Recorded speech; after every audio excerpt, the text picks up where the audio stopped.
a decade, Saturdays and Illegal Curve have been synonymous with one another. With insight, analysis, and interviews regarding the Winnipeg Jets, the Manitoba Moose, and all around the NHL, here are Dave Minuk, Ezra Ginsburg, and your host, Drew Mindell. The Illegal Curve Hockey Show starts now.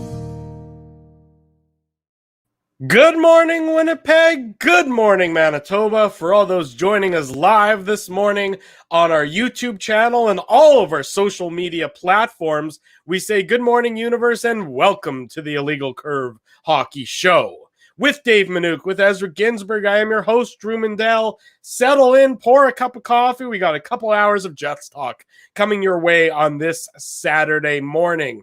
First and foremost, want to give a big shout out to some friends of ours who helped us with the brand new intro that you may have seen this morning. First, Alex Albany doing a great job bringing that all together. Our buddy Joe from Winnipeg with the music in the background. That was some great work from Joe there, strumming up some tunes for us. And our good friend Mandy Shue voicing over the background. Thanks to them all for their help in the new Illegal Curve intro. Gentlemen, good to see you on this Saturday morning. Dave, your head is on fire as per usual. Hopefully your opinions and your takes will be just as hot as your head. Yeah, I love that. Love that new intro, boys. Love that we can reconnect from, with some former friends from Bell Media. Mandy, of course, on Bounce FM, and then Alex, obviously, part of TSN 1290 Radio. So it's nice to get that in for the new season coming up. And we got hockey on the ice to talk about, boys. What's better than that? It's true. Dave, how's your hair? Dave might be a little choppy this morning. But it's good. We're all good. I appreciate your intro. And what's that? Nothing. You were just a little choppy. Oh, I got Ezzy Ginsburg using up my internet. That's why I'm a little bit choppy. Well, you guys. I'm using the same internet as Dave is. I don't know what you're talking about here. I'm not using any super network or anything like that. I'm just using the regular Wi-Fi that you gave me, Dave.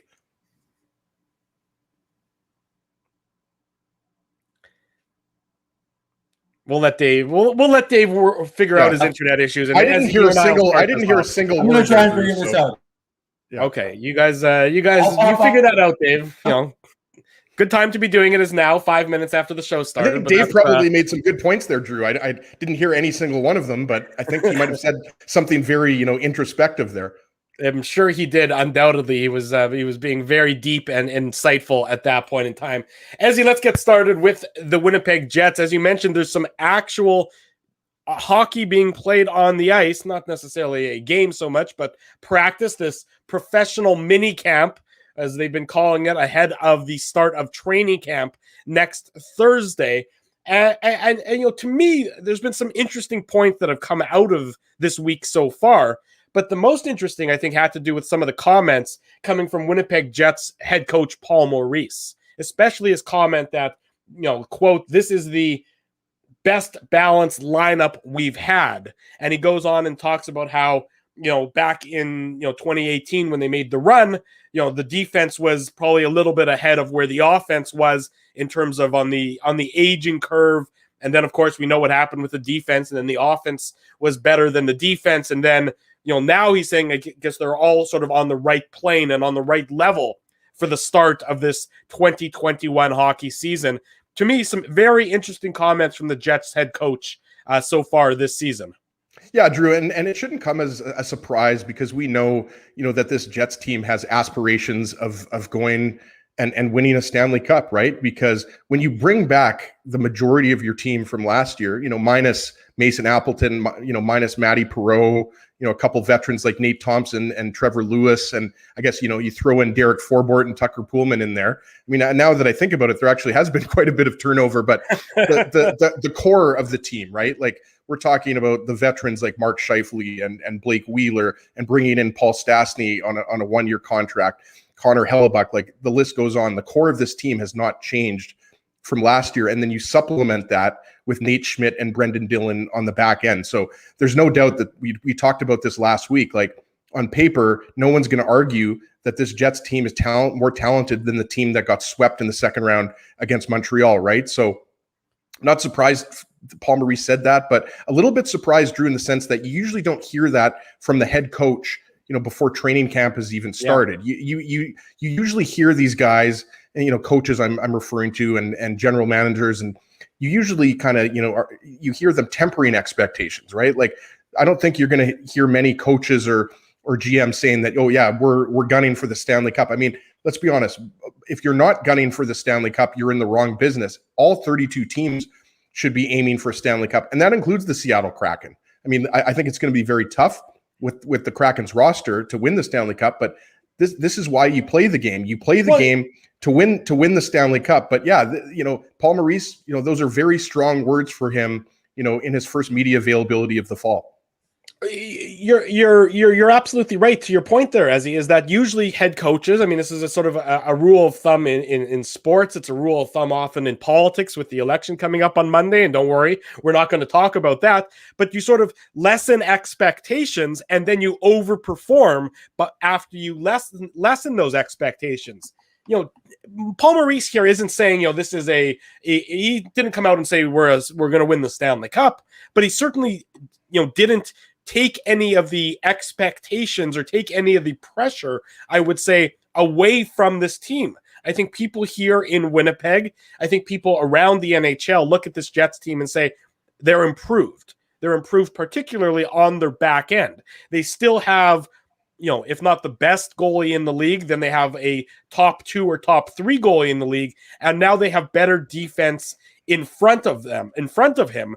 So the expectations naturally are going to be higher entering this season, Dave. And Paul Maurice, with his comments this week, certainly didn't do anything to try and pour cold water on those expectations, I would say. You're right. And the reason he didn't is because no one would believe him if he tried. I mean, that's just the reality. I mean, the truth is his 2017-18 team was a pretty deep team. It was a pretty good team. So when he made that comment, I thought, well, that was a pretty good team. I mean, again, the forwards were younger and Connor Hellebuck was, kind of coming into his own, but the defense obviously was very established, very good there. And to me, he just knows Winnipeg is a sophisticated enough market that people aren't going to believe if you say this isn't one of the deepest teams you've ever had here, because it is. And we know that everybody knew the forward group was good. You've got a Vezina goaltender and Connor Hellebuck, so there's no question there. And now your defense appears to have been, resolved from where it was last year to now. And so if you've got that and you actually tried to temper expectations, people would find it, I would think, very disingenuous personally. So I think he really didn't he knows this is a year for him. The Jets are going for it. Like I said, Nate Schmidt acknowledged that they're not in a rebuild. This is a team that is going for the Stanley Cup. Now they know that the Tampa Bay Lightning are still the cream of the crop, even though they, lost essentially their second or third line. But the reality is this team, no one would believe it. You couldn't, again, if people were sitting here going, oh, well, this team isn't that good and the expectations aren't high.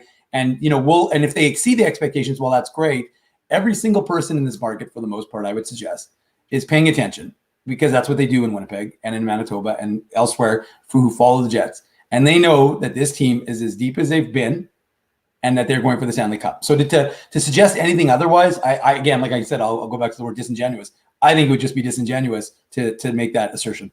Yeah, and I think, Drew makes a good point, in terms of it was a little bit surprising to hear that type of stuff in mid-September, but I personally like to hear that because I think, to Dave's point, there's nobody on this Jets roster that doesn't believe that this team is a Stanley Cup contender, right? Like, I think they thought they were a Stanley Cup contender last year, but they knew that there were some pretty big deficiencies on the back end, right? Like, we've gone over this, like the expected goals against, the shots against, the high danger shots against. I mean, the Jets relied too much on Connor Hellebuck.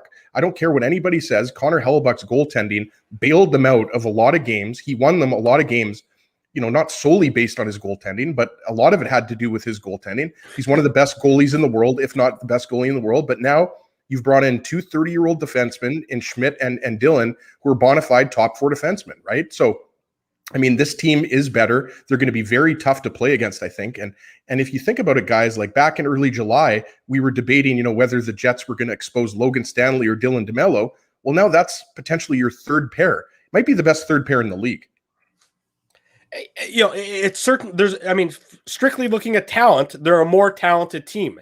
And then you look at all their competitors around them, particularly in the Western Conference, and it's not to say that the Jets don't have warts, because they certainly do. And there's a rule of thumb that says, you can't win without a number one defenseman. And I don't think anybody would say the Jets have a clear-cut number one defenseman on their roster. I would say the Jets have, 5 or 6 defensemen that are in that sort of 2, 3, 4 range, with 2 being at the absolute high end of that. They have nobody who's a number one. But you look all the way around. You look in their division. I mean, most people would say the team with the most talent in their division is probably Colorado. But Colorado, I don't think there's any doubt.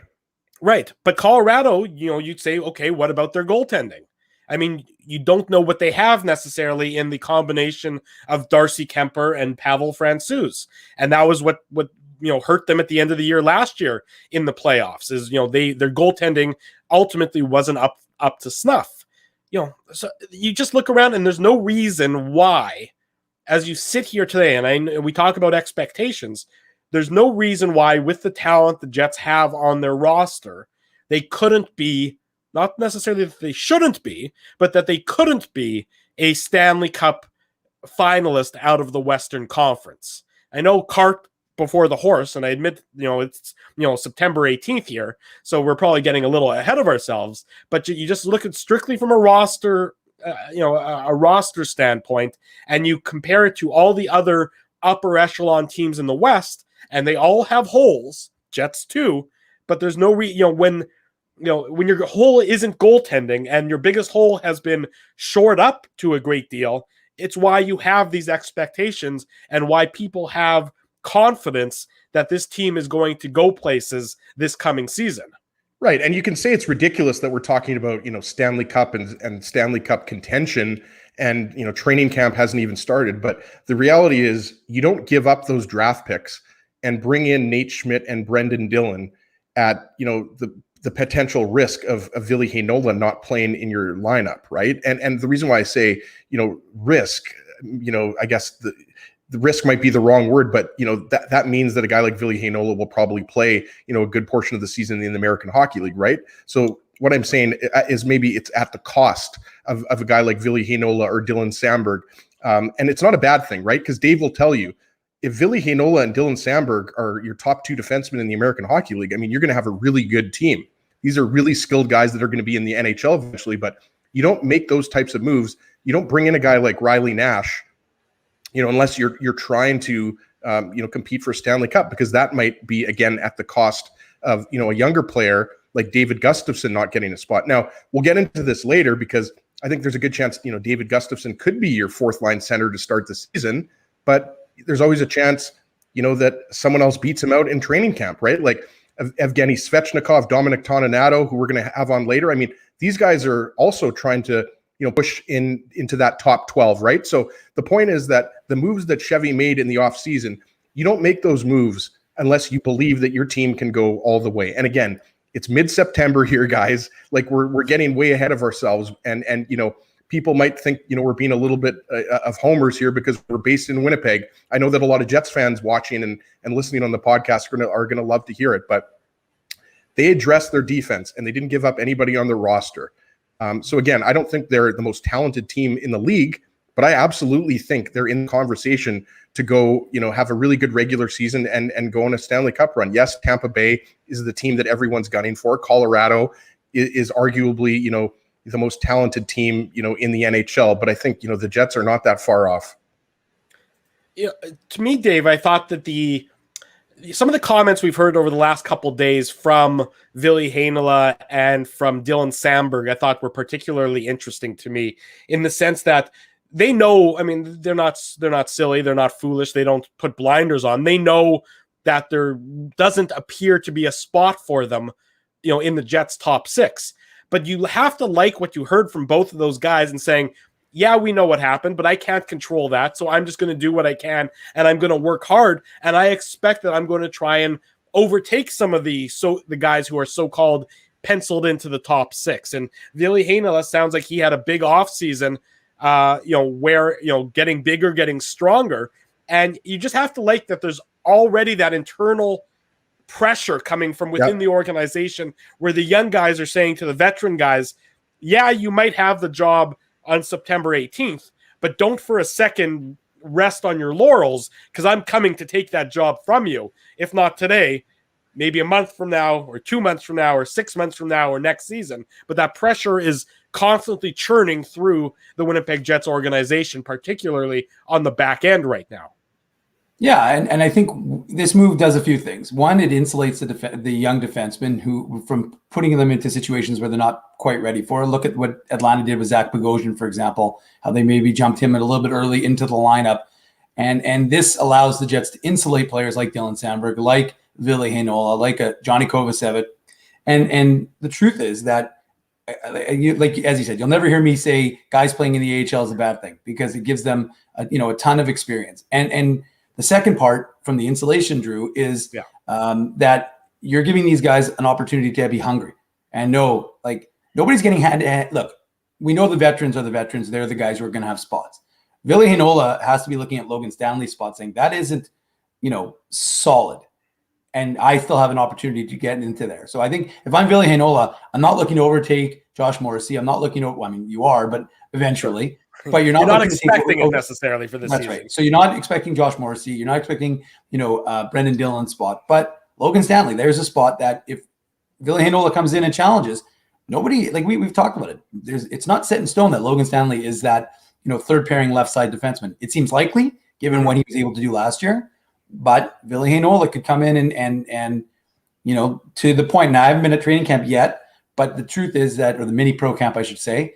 But the reality is the reports, like you were saying, Drew, are that he's bigger, stronger, still has the speed, though, which obviously is, that was something Josh Morrissey did, unfortunately, when he was, a young guy, is that he put on a lot of weight to kind of adjust to that NHL game, the man's game. The problem is it took away his speed. So he had to kind of adjust himself, the following season because of, the inefficiencies that it led to. And I think Ville Heinola, from the sounds of it, has managed to figure out that strength situation without necessarily losing his speed, which for him is a bit of an asset. So look, the truth is, I think it's a great thing for the Jets organization, because you didn't want, I can't tell you how many people were clamoring last year. And I get why you'd want to see a young guy versus an old guy, where you a Dylan Sandberg versus a Nate Beaulieu. I understand that. I'm not maligning that vision. But the truth is that people hadn't even seen Dylan Sandberg play college, hadn't even seen him play in a pro game yet. The backup quarterback phenomenon. Well, yeah, and already he's in your lineup. And the truth is, and I watched every Manitoba Moose game last season, I think, for the most part. And Dylan Sandberg was... I think you watched every single game twice, to be honest with you. The point is that he was good developing in the AHL last season. And that was a bright spot for him last season. And if he can challenge for it, great. And if he doesn't have it yet ready, then you know what? You put him in the AHL. He'll develop, like I said, alongside Ville Heinola, alongside Johnny Kovacevic, alongside Declan Chisholm, Leon Gavanke, and it's not a bad thing. And and you'll get the minutes down there. And quite frankly, looking at the way the Jets have made these signings, I actually think they've created a pretty good AHL roster for the Manitoba Moose. So I actually think the Moose are going to have a pretty good team, regardless of what happens up here with the big club. And obviously, you're going to lose guys, throughout the course of the year. But I think it'll be a very good. The group last year was very cohesive, and they enjoyed playing with each other. But I think if this group can maintain that cohesiveness and add, they won last year too, but keep that element alive, I think it'll go a long way for development. Look, winning is never a bad thing, especially when you're winning in the same system. And it's not like it's not like the Moose, when they're winning, they're doing so at the expense of development. It's all part and parcel with the development of the players and eventually feeding them, into the Winnipeg Jets system. So certainly, look, if the Jets are playing well and the Jets are going well and the Moose are playing well and the Moose are going well, then it's never a bad thing for both sides of the Winnipeg Jets and the True North organization.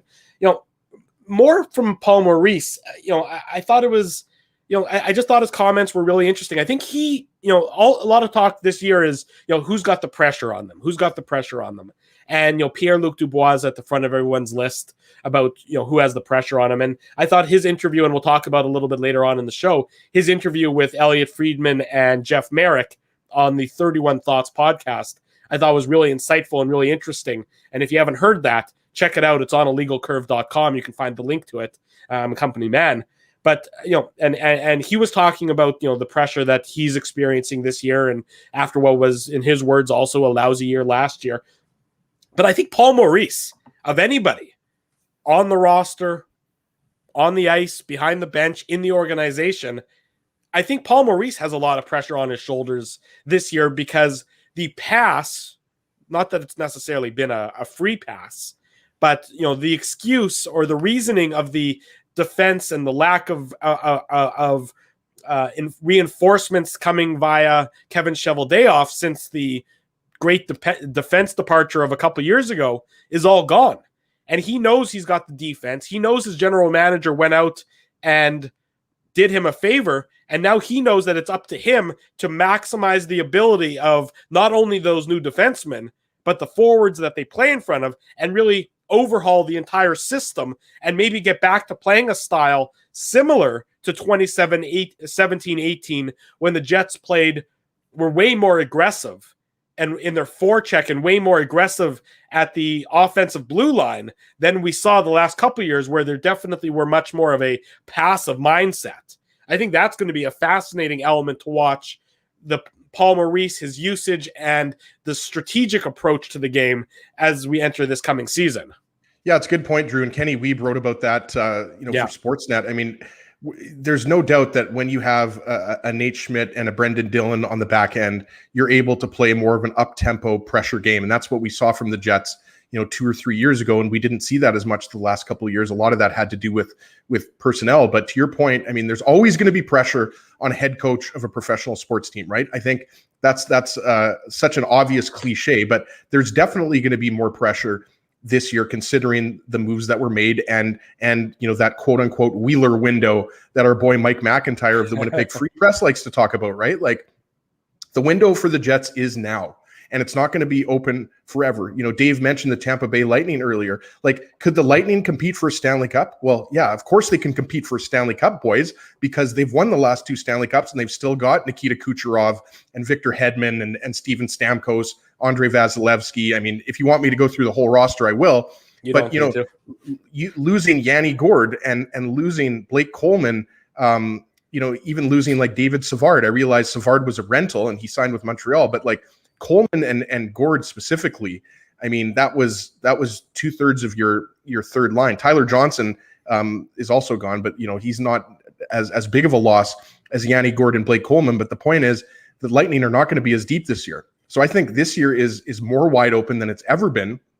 And I think, when you look at the Central Division, it's not as strong as it was back in 2017-18, right, guys? Like, in 2017-18, the Jets were constantly battling with the Nashville Predators for who was the best team in the Central Division. Well, this year it's going to be the Colorado Avalanche. And clearly, the Jets do not have a Nathan MacKinnon. Like, Mark Scheifele is a top 10 forward in the league, in my opinion. But, I mean, Nathan MacKinnon is in a category of his own with Connor McDavid, right? So, I mean, Colorado is stacked, and I think everyone is going to be in agreement that they're the team to beat in the Central. But the point is that, this Jets team right now, the way they're constructed, the way I look at it, I mean, I think it's, get to the Western Conference final, or it's going to be a huge disappointment. And that's the minimum, Drew. I mean, you could even argue that getting to the Stanley Cup final would be the minimum, but I think probably getting to the Western Conference final is the minimum. And, it's up for debate whether, it's Stanley Cup or bust for this team.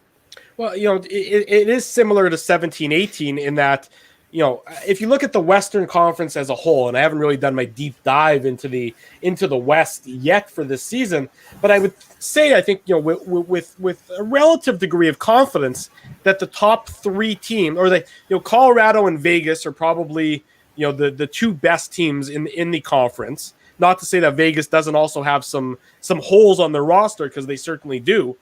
And then, the Jets are probably right behind those 2 teams. But you wonder, is it going to be similar to that second round series that we saw between the Jets and the Predators, where, the 2 teams really beat each other up to a great degree, and then who knows what happens after that? I mean, we're, again, way ahead of ourselves. But, I don't think we are I don't think we're Pollyanna here, and I don't think we're wearing, rose-colored glasses, to your point, Ezzy, in saying that there is a lot of pressure on this Jets team, and I think it starts with and that's a good thing. Like, and the thing is, like, we're not saying this is a negative thing. This is a good thing. Like, this group, I mean, we know that guys like Blake Wheeler and Mark Scheifele and Josh Morrissey, Nick Ehlers, like, these guys have wanted to win the Stanley Cup for a while now.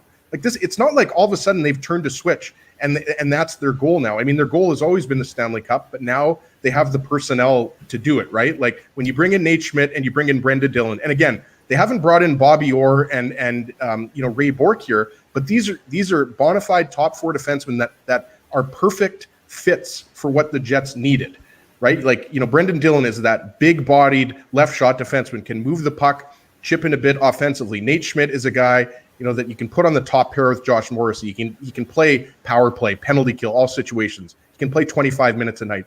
So these are the types of moves that the Jets needed to make. And then, bringing in Paul Stastny, I think, was one of the more underrated moves, I should say, re-signing him, because then you have a guy that can play on the wing on your second line. He can center your second line. If he needs to play wing on the third line, he can. He's kind of got that Andrew Kopp type of flexibility. And yeah, there's some questions, but think about it, guys. Like, one of David Gustafsson, Evgeny Svechnikov, Jansen Harkins, like, one of these guys is not going to crack the Jets' top 12. Like, there's a lot of depth here beyond, just the defense and the Jets' core forwards. Like, the Jets have, I think, done a nice job, as we talked about earlier, of having some internal competition and having some good roster battles on those third and fourth lines. Yeah, and Drew, to your point, the idea of, like, going back to Paul Maurice, I think there's no question. I think that, otherwise it becomes a stale message, right? At a certain point, you have to start to look at the coach. If with this group, and again, look, we're forecasting. The reality is that we don't know what's going to happen throughout the course of the season. If a team has catastrophic injuries, there's always things that can mitigate comments made on September 18th. But to your point, Drew, I don't see how, looking at this team right now, and if they're able to maintain this core group for the most part throughout the course of the season, this anything less, to Tezzy's point, anything less than a Stanley Cup appearance, a Western Conference final, I agree with Ezzy. Like, that's kind of your minimum basis, and anything can happen. I mean, the team the other team that makes the Western Conference final is usually pretty good. So yeah, you're guaranteed, even if your team is strong, a cakewalk into the Stanley Cup finals. We know how difficult it is for teams to be able to make the Final Four, let alone the Final Two. So I'm not going to just suggest that the Jets should be sleepwalking into a Stanley Cup appearance. Simply put, though, based on this roster, and look, there's still question marks. Josh Morrissey had an incredibly tough year last year, obviously off the ice with everything he was going through, which was awful. And he's looking to bounce back on the ice this year. And you've got a guy like Nate Schmidt, who had not a great season in Vancouver. He's excited to get started. He's looking forward to, the opportunity here in Winnipeg. He knows he's going to be here in theory for, 4 more years. So he's going to be established in the community. And again, I think it becomes a function of these guys know what they're going for. And nobody's going to be surprised about it. I mean, look, they're not going to be talking about after game 1 against the Ducks, yes, we're a Stanley Cup team. But to Ezzy's point, you've Cheveldayoff did what he had to do this summer, right? We said you couldn't have another summer where he didn't address the defense. Not only did he address the defense, he was able to address the opportunity to, bring in guys like Evgeny Svechnikov, an interesting little, first rounder with Detroit. Yeah, you throw a dart on it. You throw a dart and see if you can hit a bullseye there. He played in Cape Breton with Pierre-Luc Dubois. There's obviously a connection there, and he seems like a guy who's hungry. And he's had some bad luck from an injury perspective, but he's able to come in and challenge, and maybe on this Jets roster where he doesn't have as high an expectation as he did with the Wings. Look, we saw his comments yesterday. If you didn't, they're on legalcurve.com. You can watch them. But the point is that he sounds like a guy who sees an opportunity for himself. Maybe if Christian Vesalainen isn't able to seize that third line wing spot with, Andrew Kopp and Adam Lowry, maybe Evgeny Svechnikov can. That's the beauty of training camp. And that's what we, when we talked about it last week in the first show of the season, like I said, and I wasn't trying to hedge, but I just said training camp is where all of this stuff will kind of come out. We'll be able to see which guy was able to take his off-season training to that next level in order to give himself that opportunity. So there's a lot of different intriguing things, like as he said, whether a guy like Gustafsson can make it, where Riley Nash plays, and obviously everybody's going to end up playing anyways because guys get injured. But ultimately, Paul Maurice has received the best, probably one of the best, deepest teams, maybe paralleling 2017-18 that he'll ever have. And again, the forwards now, think about it though. 2017-18, his defense was excellent. Yeah. His forward group was young and his goaltender was getting there. Well, now his goaltender is there. His forwards are older and his defense is now there. We think. So there that removal of that excuse. And now it's on the coaching staff. I mean, a coach doesn't just tap a guy on the shoulder and say, okay, it's your turn to go out. Coaching is like chess. You have to be able to make moves. So this coaching staff is going to have to be able to make moves, and we'll see if they can do that this season. Well said, Mr. Minuk. Let's take our first break of the morning. When we come back, Dominic Toninato, Winnipeg Jets forward, is going to join us in about 5 to 7 minutes time. More Jets talk, more of your comments. We're having fun. It's Saturday morning. You're watching, you're chatting, you're listening to the Illegal Curve Hockey Show. We're live on YouTube and all of our social media platforms. Keeping Winnipeg laughing for over 30 years. Rumors, Canada's longest-running comedy club, bringing you the biggest laughs from the best comedians on the planet. Jerry Seinfeld, Chris Rock, Jon Stewart, Dennis Miller, Brad Garrett, the greats, and all the up-and-comers too. When was the last time you laughed out loud? Make it a great night out with friends, or book your office or birthday party. Even a fundraising event at Rumors. Get all the details and dates on upcoming shows at rumorscomedyclub.com. Hey, Drew. Ezzy, whoa, what a smile! Yeah, I got my crowns done at Linden Market Dental Center, and they whiten my teeth. I see. They're so bright that every time I smile, they go... We have hockey tonight. Do you have a mouth guard to protect those pearly whites? I sure do.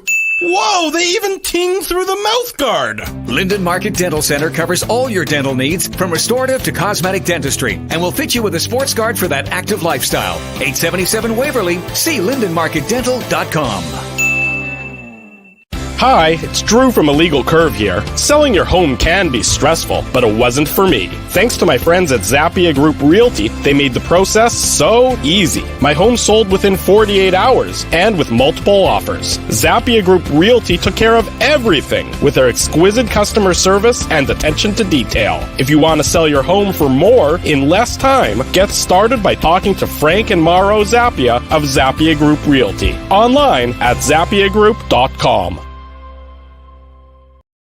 While you can't always count on your team winning, nor your favorite player scoring, one thing you can always count on is Bernstein's Deli. They've expanded their services because the team at Bernstein's Deli wants to accommodate your needs and keep you safe. Open Tuesday to Saturday from 9 a.m. to 6 p.m. to serve you. Head to your phone, in-store or online to shop for groceries or order meals from the restaurant, like the legendary Illegal Curve Sandwich. Just go to bernsteinsdeli.com. So you're a pizza person, you married a wing person, but somehow your kids are salad people. You can't pick your fam, but you can pick your BP meal deal, starting from $18.99 for takeout or delivery at bostonpizza.com.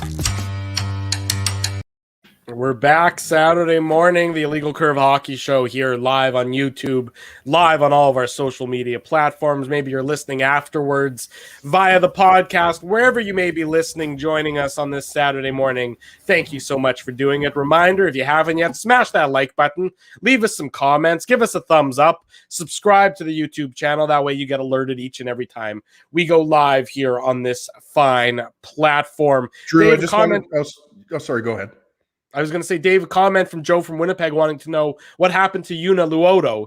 His contract, mutually terminated, I think, between him and the Jets. Was this just a function of him probably wanting to go home, seeing that there's not much of a future necessarily at the NHL level here in Winnipeg? Yeah, that's my guess. I mean, you got to remember he was a childhood friend of Patrick Laine. Patrick Laine obviously no longer in Winnipeg, and I think he went home for the summer, looked at the Jets, maybe realized his future would be playing for the Moose in the AHL, and decided that he'd rather play in Liga. So, he was an interesting player. But his role essentially has been taken over guys like Toninato, guys like Riley Nash there, at probably a higher level than Luoto. So he was okay. I mean, he didn't put up any points for the Jets, and he didn't have a ton for the Moose either. But he was a good soldier. He had an injury that ended the season early in his first year here in Winnipeg, and so he went. There was a termination of the contract, so they terminated the last year of the deal, and he's now, I'm gonna guess, signed in the league. I haven't seen anything about that yet. I did watch 2019 fourth round pick of the Jets, Henry Nikkanen, score his first goal of the season for his new team, the Pelicans, over in Liga action. So there's some Jets prospects in action over in Finland. Now I got to find out. Now, were you watching that game live? Because if you're watching that game live, we might have to stage an intervention. If you were watching highlights because you heard that Nikkanen scored, then I can accept that a little bit. I like to watch what the prospects are. I know people appreciate when they find out what's going on. So the process, it's never live. I won't claim that I'm watching games live. Wouldn't be the truth. So it is always, I like to see the box scores, see what's going on, then watch what happens with those prospects. Drew, Dave is a Finnish league enthusiast. I mean, you can't get enough. I do love the Finnish. I will say I do love the Finnish calls, though. The goal calls are usually rather entertaining. That is true. I think we linked to one last year. I think I remember we played one on air because I don't remember which Jets. I think it was a Jets prospect scored, and the call was fairly entertaining. And I think, if I recall correctly, we played it because it was that entertaining of a call. Back in the Finnish league. Ezzy, you were going to say something. What was that? Well, I know. I just saw, I think it was, if I'm not mistaken, maybe we can pull it up. Jay Miller said, RIP Norm. And just quickly, I realized, it's a hockey show, but we are sponsored by Rumors Restaurant and Comedy Club. I know, Drew, you know this, but for those who haven't seen it, whoever, if you haven't seen, there's a little vigil outside of Rumors. Somebody, put a framed picture of Norm Macdonald and a candle. And I believe, Drew, if I'm not mistaken, a few candles have been added and a few, maybe another picture, I'm not sure, has been added.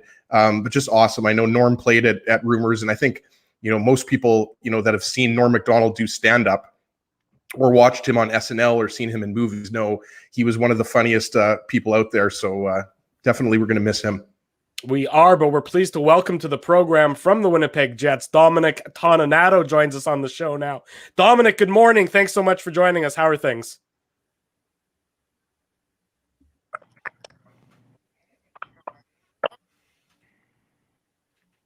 Looks like we're working through some technical difficulties. Dom, can you hear me? Oh, there you go. There you go. Good morning. How are you? Clear, yeah. There you go. Got me? We got you. You got us? I'm doing good. How are you guys doing? We're doing well, Good. Thanks. Appreciate you joining us on this Saturday morning. How are things? Welcome back to Winnipeg, I guess. You're back in town, getting ready for the start of training camp next week? We're slowly starting to funnel in, and we're having our little pre-camp skates with all the boys. It's good to see everyone again.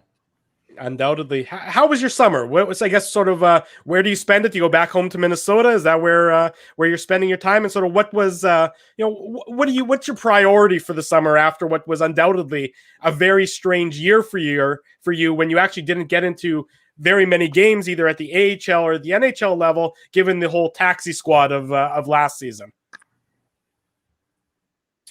So I spend the summer back home in Minnesota, and just train like I normally do. Even though the season was a lot different last season, and definitely not what I wanted, but just got to go back to work when you get home in the summer, and just keep working on getting better and getting ready for the next season.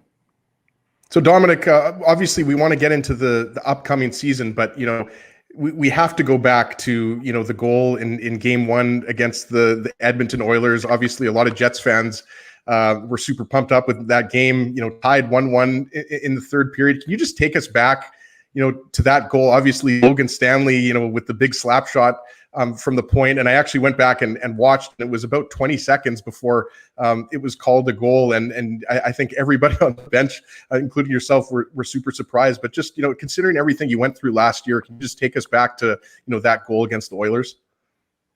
Yeah, I mean, it was definitely an awesome feeling, and obviously a huge goal for the team. But yeah, I mean, I think it would have been a little better if we got to celebrate right away, and maybe in front of some fans. But we'll take what we can get, and we're lucky enough to get the win. So that was even better. Dominic, what's it like being in Winnipeg this year as opposed to last year? Because, obviously you became familiar with guys in the organization, but last year we talked to so many people, including yourself, how unusual it was.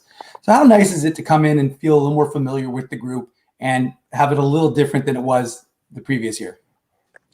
Yeah, it's huge. The last 3 seasons I've been going into a new organization. So just getting familiar and meet new guys and stuff like that gets tough. So just coming back and already knowing the guys and knowing the system, knowing the rink, knowing the city, everything like that, just feel a lot more comfortable getting back here. And it was great to see the guys again, because it's a really special group. Dominic, you talk about that, and that leads into you signed a 2-year contract extension in the off season. How important was that for you, sort of getting that second year, knowing that you can maybe establish some level of roots here in Winnipeg with the True North organization, knowing that they want to make a longer commitment to you, and just having that sort of that feeling of being loved just that little bit more? Yep, exactly. It makes you feel a whole lot more comfortable. I think you can kind of just go out there and play your game and do what you do, instead of having to worry about that 1-year contract year and what's going to come next summer and what might happen the next summer. So it just makes you feel a lot more comfortable coming into this season, and hopefully you can play well with it. We talked about the odd last year that it was, given the COVID situation and everything, and I'm sure you'll be thrilled to never hear the words taxi squad again. Just how difficult is that for you as a professional, sort of knowing your role and trying to stay motivated and getting through another skate and another practice, knowing you're unlikely to play either at the AHL level or the NHL level for a big chunk of time? I mean, what's that like mentally for you, and how do you sort of keep your focus last year throughout the course of that uncertainty, let's say? It was tough. Obviously, you want to play. Everybody wants to play, and that's the main goal. But like you said, the mental aspect, I think, was definitely the hardest out of all of them. Just like I said, you want to play, and having to just practice every day, it can take a toll on you. I think sometimes we're definitely better than others, but I think for the most part, just the group of guys we had on that taxi squad helped a lot. It made it enjoyable. We had as much fun as we could with it, and it was just fun being around that group of guys. So that made it a lot better. Dominic, a few weeks ago, Dave had a one-on-one chat with Nate Schmidt, and you could just, feel the excitement. And he's obviously a guy that we've known for a long time as one of those great personalities, in the game. And, wanted to ask you, are you pretty close with Nate Schmidt, just being a Minnesota guy? Like, do you know him pretty well? And in addition to, how great of a defenseman he is on the ice, how great is it to have that type of personality around the organization? Because, we obviously, don't know him personally, but it just seems like he's one of those guys that, everybody just wants to be around.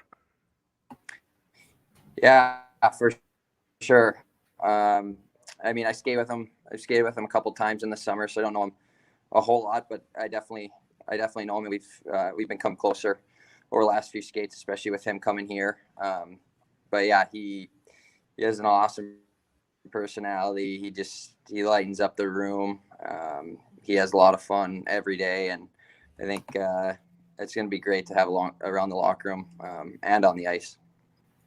Dominic Toninato is our guest Saturday morning. You're watching the Illegal Curve Hockey Show. We're live on our YouTube channel and all of our social media platforms. Dominic, of course, as a Winnipeg Jets forward, recently signed a 2-year contract extension to stay in Winnipeg this past offseason.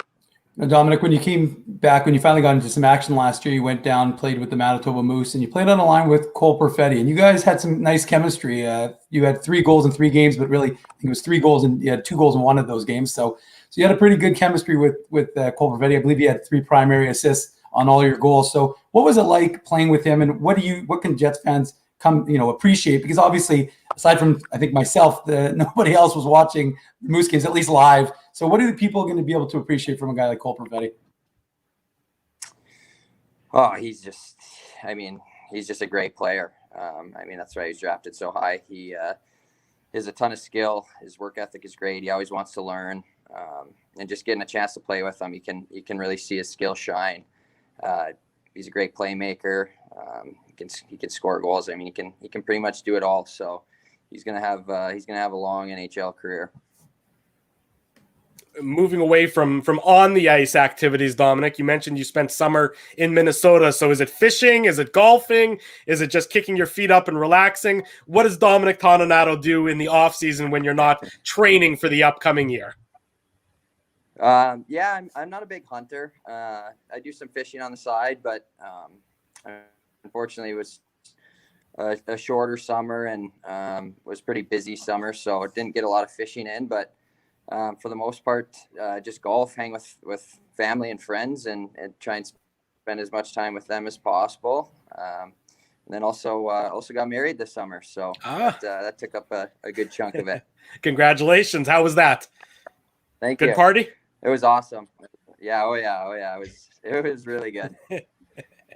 Dominic, you have a couple of married guys here, so my only advice would be just say yes to whatever your wife says, right? Like, just I'm not even listening half the time. I just. Time ago.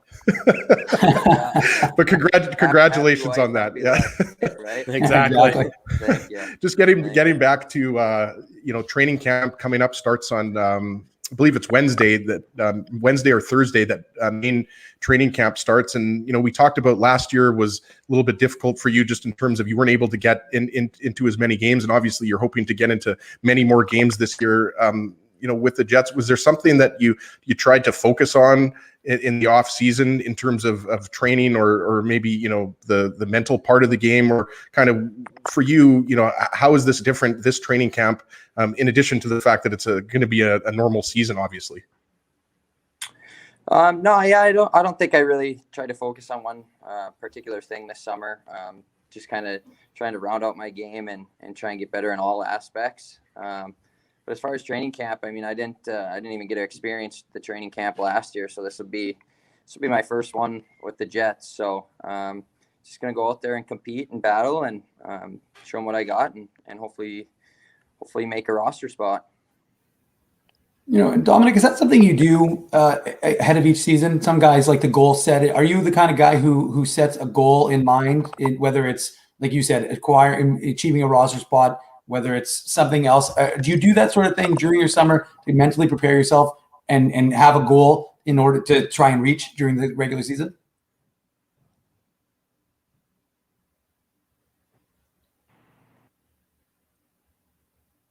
Yeah, obviously the main goal right off the hop is to make the team. I think you start there, and then you can set little goals throughout the season.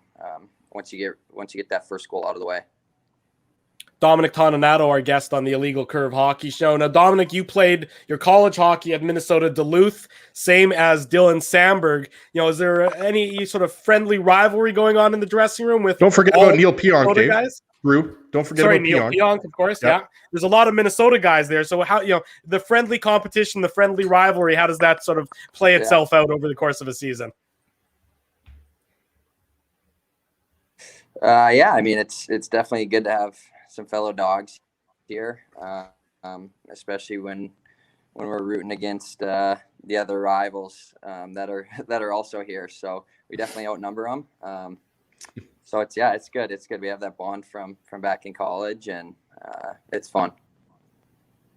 I wanted to ask you about Neil Pionk because, I'll save Drew here because he forgot to mention Neil.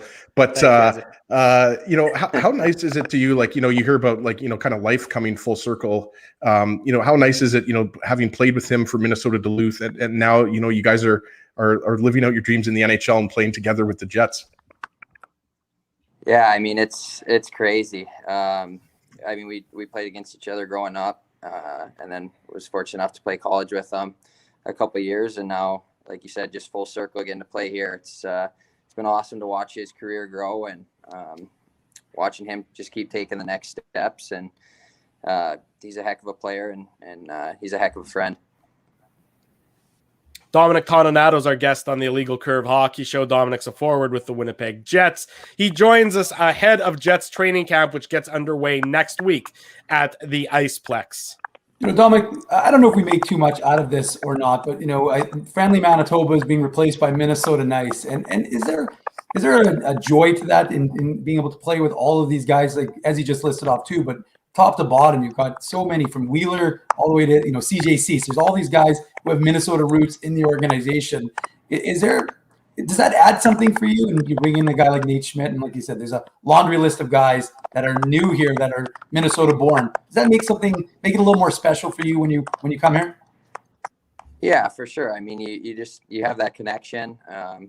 You see a lot of them during the summer throughout skates and whatnot, so you get to know them at that point, and then just makes it comfortable for everybody coming back here. You already know some guys, and we were joking earlier. We lost a couple of the mini boys this off season, but then just reloaded with a couple. So I think it's a five person Minnesota limit minimum. It's got to be able to fit it into one minivan. That's the rule, I think, of thumb. Dom, we'll let you go on this last question. Obviously training camp getting underway next week. You guys are in town. You're skating now. You look at the roster and you can see that there's, guys who are fighting for certain spots, and you sort of know, the lay of the land entering into training camp.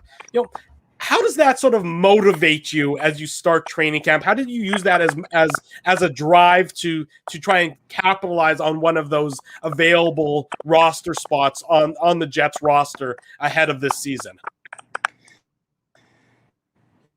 Yeah, I mean, I don't think you're really focusing on the other guy. I mean, obviously you know who you're competing with, but you just got to focus on yourself. I mean, you go out there and do what you can do and play your game. I mean, that's the reason we're all here is the way each of us plays our game. So not changing that up and just going out there and giving your best effort. Dominic Toninato plays for the Winnipeg Jets. He's a forward. He's under contract for a couple of years, so be sure you'll get used to seeing him around these parts along with the rest of the Minnesota crew on the Winnipeg Jets. Dom, thanks so much for joining us. Appreciate your time. Congratulations again on getting married. All the best for the upcoming season. Awesome. Thanks, guys. Thanks for having me. Take care. There he goes. Dominic Toninato joining us this morning on the Illegal Curve Hockey Show. Let's take another quick break. When we come back, we'll talk about the Dominic Toninato interview, talk about the battle for roster spots in the Jets forward group, much more to come. We're going to be joined by John Forsland, Seattle Kraken broadcaster, in about 35 minutes time. It's Saturday morning. You're with the Illegal Curve Hockey Show. We're live on our YouTube channel and all of our social media platforms. Keeping Winnipeg laughing for over 30 years.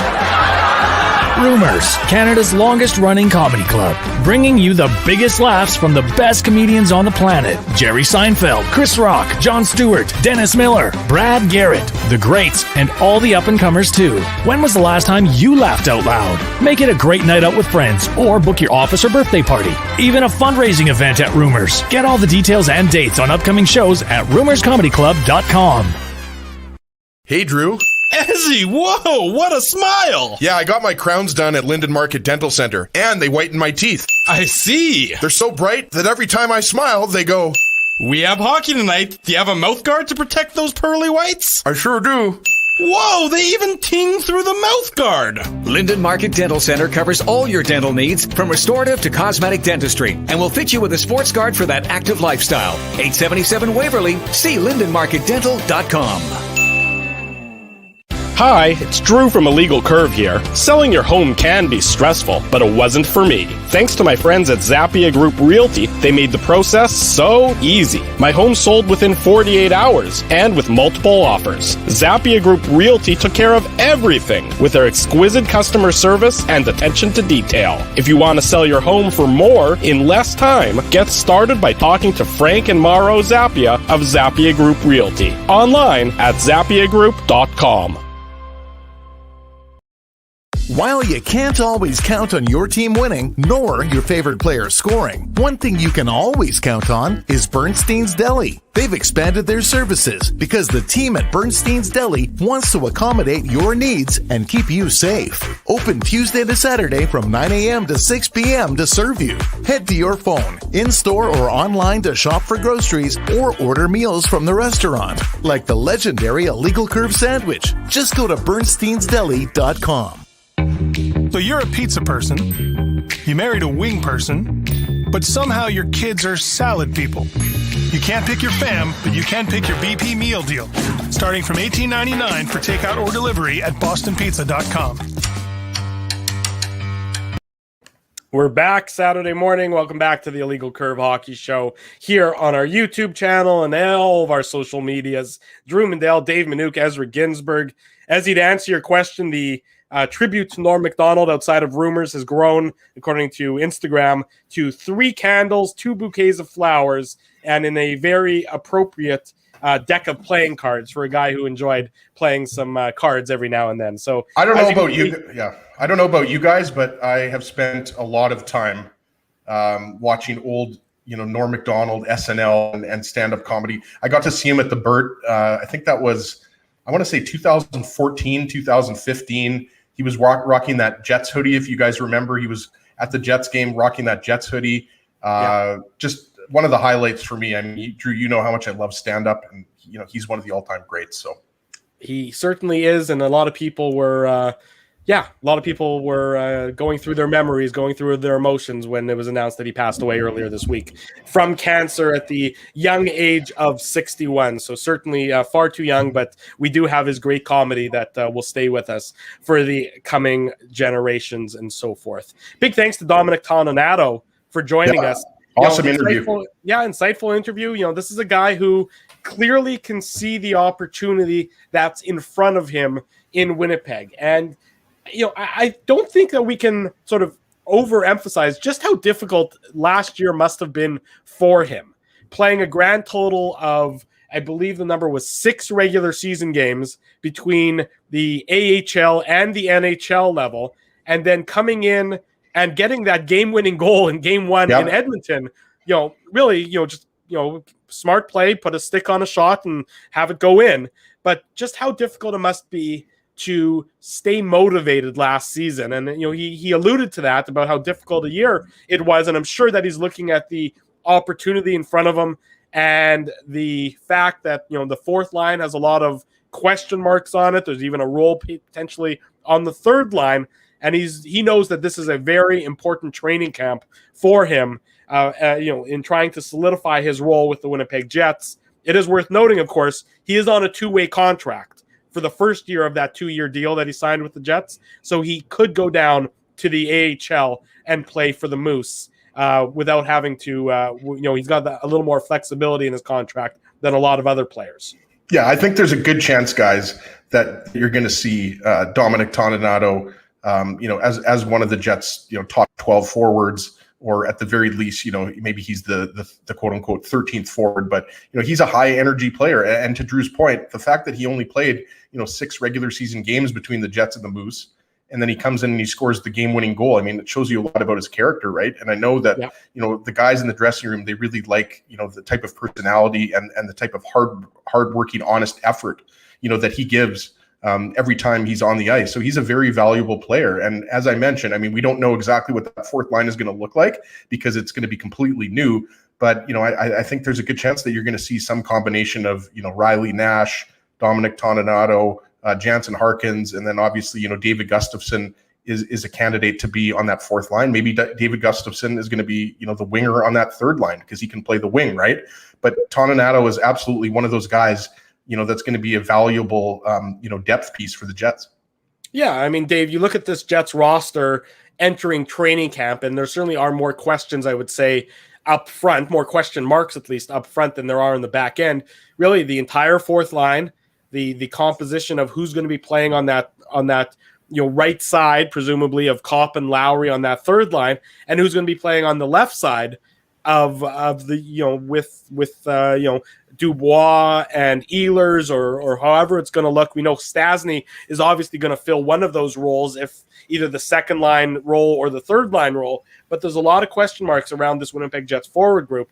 But I think the difference is these aren't question marks where the answer is not on the roster. The answer is likely on the roster, and they're not going to be trying to pound a square peg into a round hole like we've seen so many teams do for so many different times. That's why I think there's the optimism around the Jets that we've talked about so far this morning, and we've seen talked about really throughout the community this offseason.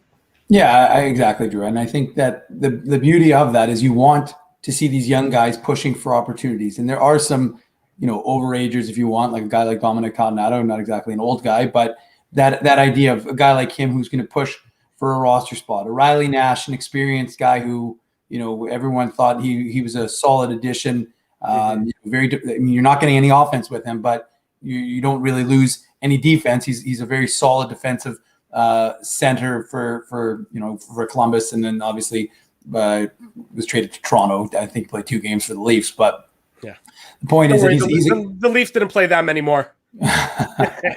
So that look, the reality is that you have some guys who are going to push, but then Christian Vesalainen, I think Mike McIntyre wrote about it in today's Free Press, which is in the morning papers, about the opportunity that's in front of the 2017 first rounder for Winnipeg.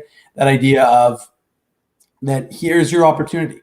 You started to see it last year. Maurice spoke fairly glowingly about Christian Vesalainen, about the opportunity in front of him. So are you going to be able to become a third line staple, maybe work your way in, get some second power play time? He's got a good shot. It doesn't take it a lot, but I think he probably needs to use his shot a little bit more than he does. I personally like I said, I remember one, I don't know if it was a preseason game, but him and Laine were on, lining up at the circles and just blasting one-timers. He's got a decent shot. So, we'll see maybe, with the expectation that there's an opportunity for him, maybe he seizes that opportunity that is in front of him.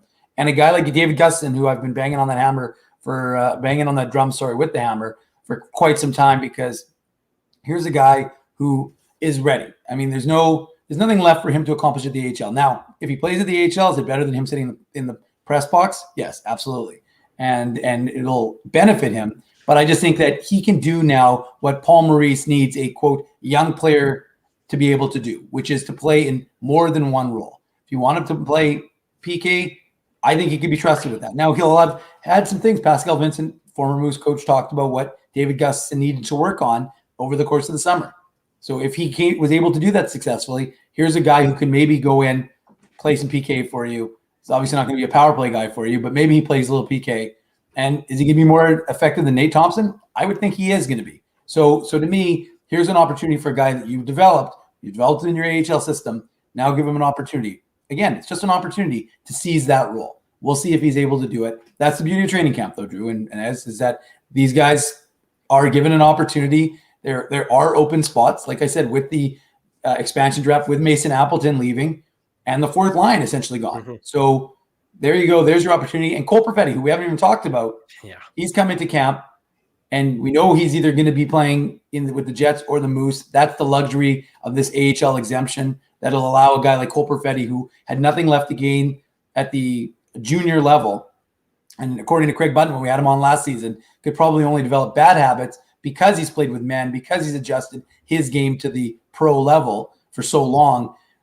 This way, at least a guy like Cole Perfetti, who has that flexibility, may be a guy who, hey, maybe he blows it up in training camp. Maybe he looks fantastic. Maybe he's, instead of playing center, maybe he's playing on the wing. So there's a lot of different opportunities here, and I think there's a lot of reason for excitement for Winnipeg Jets fans. Do you think Craig misses us? We haven't seen him. For a while there, he was on every second show. Do you think he misses us? We haven't seen him in a couple months. Maybe we have to I can text him, Drew. Yeah, maybe check in on see how Craig's doing, how his off season was. Dave, you mentioned Christian Vesalainen, and I wanted to bring this up because you're right. There's our buddy Mike McIntyre wrote about him in today's Winnipeg Free Press. The link is on illegalcurve.com in the morning papers.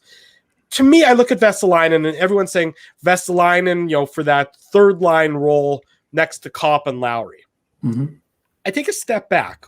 Why isn't Vesalainen better suited playing on, let's say, a second line role with Dubois and Ehlers, and move Stastny to that third line role, with Kopp and Lowry. Doesn't that sort of balance out the skill sets and make more sense, sort of skill set wise, a little more? Because to me, Vesalainen in that, in not a checking role and not strictly a grinding role, but it seems like a line of Kopp, Lowry, and Stastny should be exceptional. And I'd like to see what a line of Dubois, Ehlers, for argument's sake, let's say they're playing together, and Vesalainen could do as a scoring line together. I wonder if we might see that at some point in time during this preseason. Yeah, or the regular season. And sure.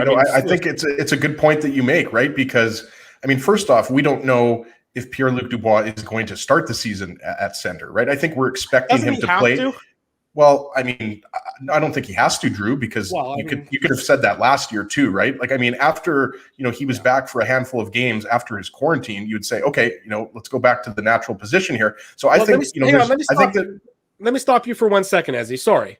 Because it sort of segues into what Dubois was saying in that 31 Thoughts podcast interview, which, he said that, there's some games where you just don't necessarily have it. The puck's bouncing on you, and he was always able to rely on his physical conditioning, and his physical conditioning was always better than his opponent. He's a real workout fiend, and what he said in that interview, because of COVID, because of the various quarantines, because of all the different things last year, he wasn't able to get his physical conditioning to the level where he wanted it. Whereas this year, he's saying it's back to normal. I just wanted to bring that in as sort of some additional context to some of Dubois' struggles maybe last year, in addition to the injuries and the quarantines and the start and stop nature of the season that he had.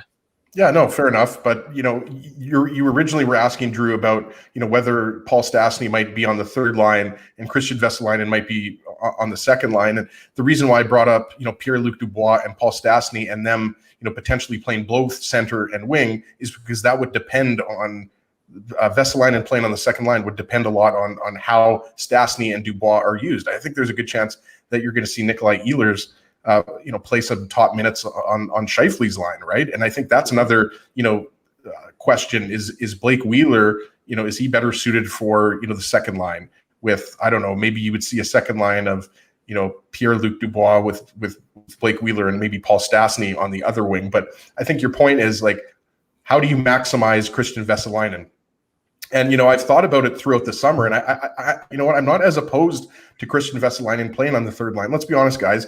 Dave mentioned it. This is a first-round pick from back in 2017. Vesalainen is playing in the NHL this year. I don't know that with 100% certainty, but I would be pretty shocked if he isn't, on the opening night roster and playing the majority of the season in the NHL. I just think at this point in his career, he's 22 years old. He's not 18 years old anymore. He's got to play, big minutes. You got to see what you have here in Vesalainen. Where is he best suited? So yeah, Drew, could he, would he be better suited to maybe play, with more of a playmaker, with more of an offensive talented player? Yes.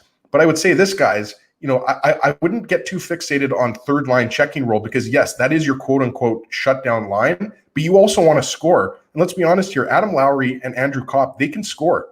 Adam Lowry's not going to score 40 goals this year, but he's a guy that can score. And especially Andrew Kopp coming off of his, career year, considering, the points per game and everything like that. I think that, Vesalainen could flourish and he could play more of a kind of two-way game, physical game, but also contribute. And I think, Dave wasn't being, assertive enough there. He doesn't just have a decent shot. Vesalainen's got a great shot. That, Dave. He's a guy that, can score. Hasn't done it at the NHL level yet, but he's certainly done it at the other levels that he's played. So, yeah, Vesalainen, could it hurt him offensively a little bit to be playing on the third line? Yes. But you also have to think about, Paul Maurice has a master plan, and his lines are going to change. We know that the blender is going to be out probably as early as game one or even in the preseason. But I think you shouldn't focus too much on which line Vesalainen is on during training camp or on the opening night roster. I think it's up to the coaching staff and Vesalainen himself to find what line, what role is best for him. But it's certainly in addition to Pierre-Luc Dubois, who's coming off of a down year, there's probably no other player on the Jets who has more to prove than Vesalainen. I think you're probably right. I mean, he's, to your point, you said, the Jets need to know what they have in him, and they've been patient. It's been 4 years since he was drafted, and that's not necessarily a bad thing. And Mike wrote about it in today's Free Press, sort of looking at all the other players who were drafted in 2017, Dave, and who've made an impact. But this is certainly, look, there's opportunity for the taking for the Winnipeg Jets this year among the forward group in a prominent role. And I think the whole organization wants Vesalainen to grab that opportunity and run with it. Yeah, I mean, there's no question about it. They've been grooming him for a bigger role. And to Ezzy's point, I mean, the beauty of training camp is that he's gonna have an opportunity. I mean, if Paul Maurice sees something in him that says maybe he should be given a chance on the second line on a wing role, and maybe to your point, Drew, you drop a Stasny down to make a more balanced third line. And I know that some people are saying, well, maybe you wouldn't have a distributor there because Pierre-Luc Dubois may not be that, but who knows? Maybe Blake Wheeler is on that second pairing. Maybe the second line. Sorry, you've got Ehlers up with Scheifele and Connor. You've got Wheeler with PLD and Christian Vesalainen or Cole Perfetti. There's so many different variations that we can discuss, but I think what it comes down to is a lot of times, look, if you're Dylan Samberg, if you're Ville Heinola, if you're Johnny Kovacevic, I mean, the reality is that where you're going to be playing for the most part. With Ville Heinola, like I said, there's a little bit of wiggle room in my mind for him in that Logan Stanley spot. But for the other guys, they know that they're heading to the Moose. With Christian Vesalainen, this opportunity is in front of him. He can seize that opportunity. Sometimes it's harder when you're a young player and every one of these guys wants the opportunity. Every one of these guys wants to play in the NHL. They appreciate playing in the AHL. They don't malign playing in the AHL, but they want to be in the NHL. But now here's the place for Christian Vesalainen to say, look, Mason Appleton is gone. He's not coming back. This is what he was able to bring to the roster. Can I do something like that? Can I do something more? Can I earn that, scoring winger role on the second line? And I saw some of the comments from, I don't remember who specifically, but was talking about the idea of rolling and having a deeper team that's not just the traditional first line scoring, second line scoring, third line checking. What the hell's the fourth line doing? But, to me, if you can actually have a top nine, again, we got to get away from the mentality of a top six. If you can have a top nine that is evenly distributing time, opportunity, goal scoring, that is your ideal. And with this Jets team, in whatever permutation we're talking about, really, there's opportunity for guys like a Vesalainen, like a Perfetti, like a Harkins, like a Toninato to get in there and provide another level of offense that this Jets team is going to need, because we saw Mason Appleton start to do it, right? He was having a career year with the Jets and with the opportunities he was given. So that opportunity is gone. A guy like Riley Nash isn't coming in and providing you with that scoring opportunity. Watch, he'll score 5 goals, in the first 10 games. But the point is, that's not what you're anticipating. You're anticipating a guy like Christian Vesalainen or a guy like Cole Perfetti.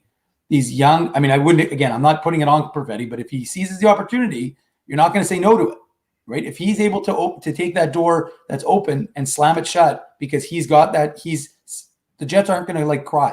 The Jets aren't going to be upset about that.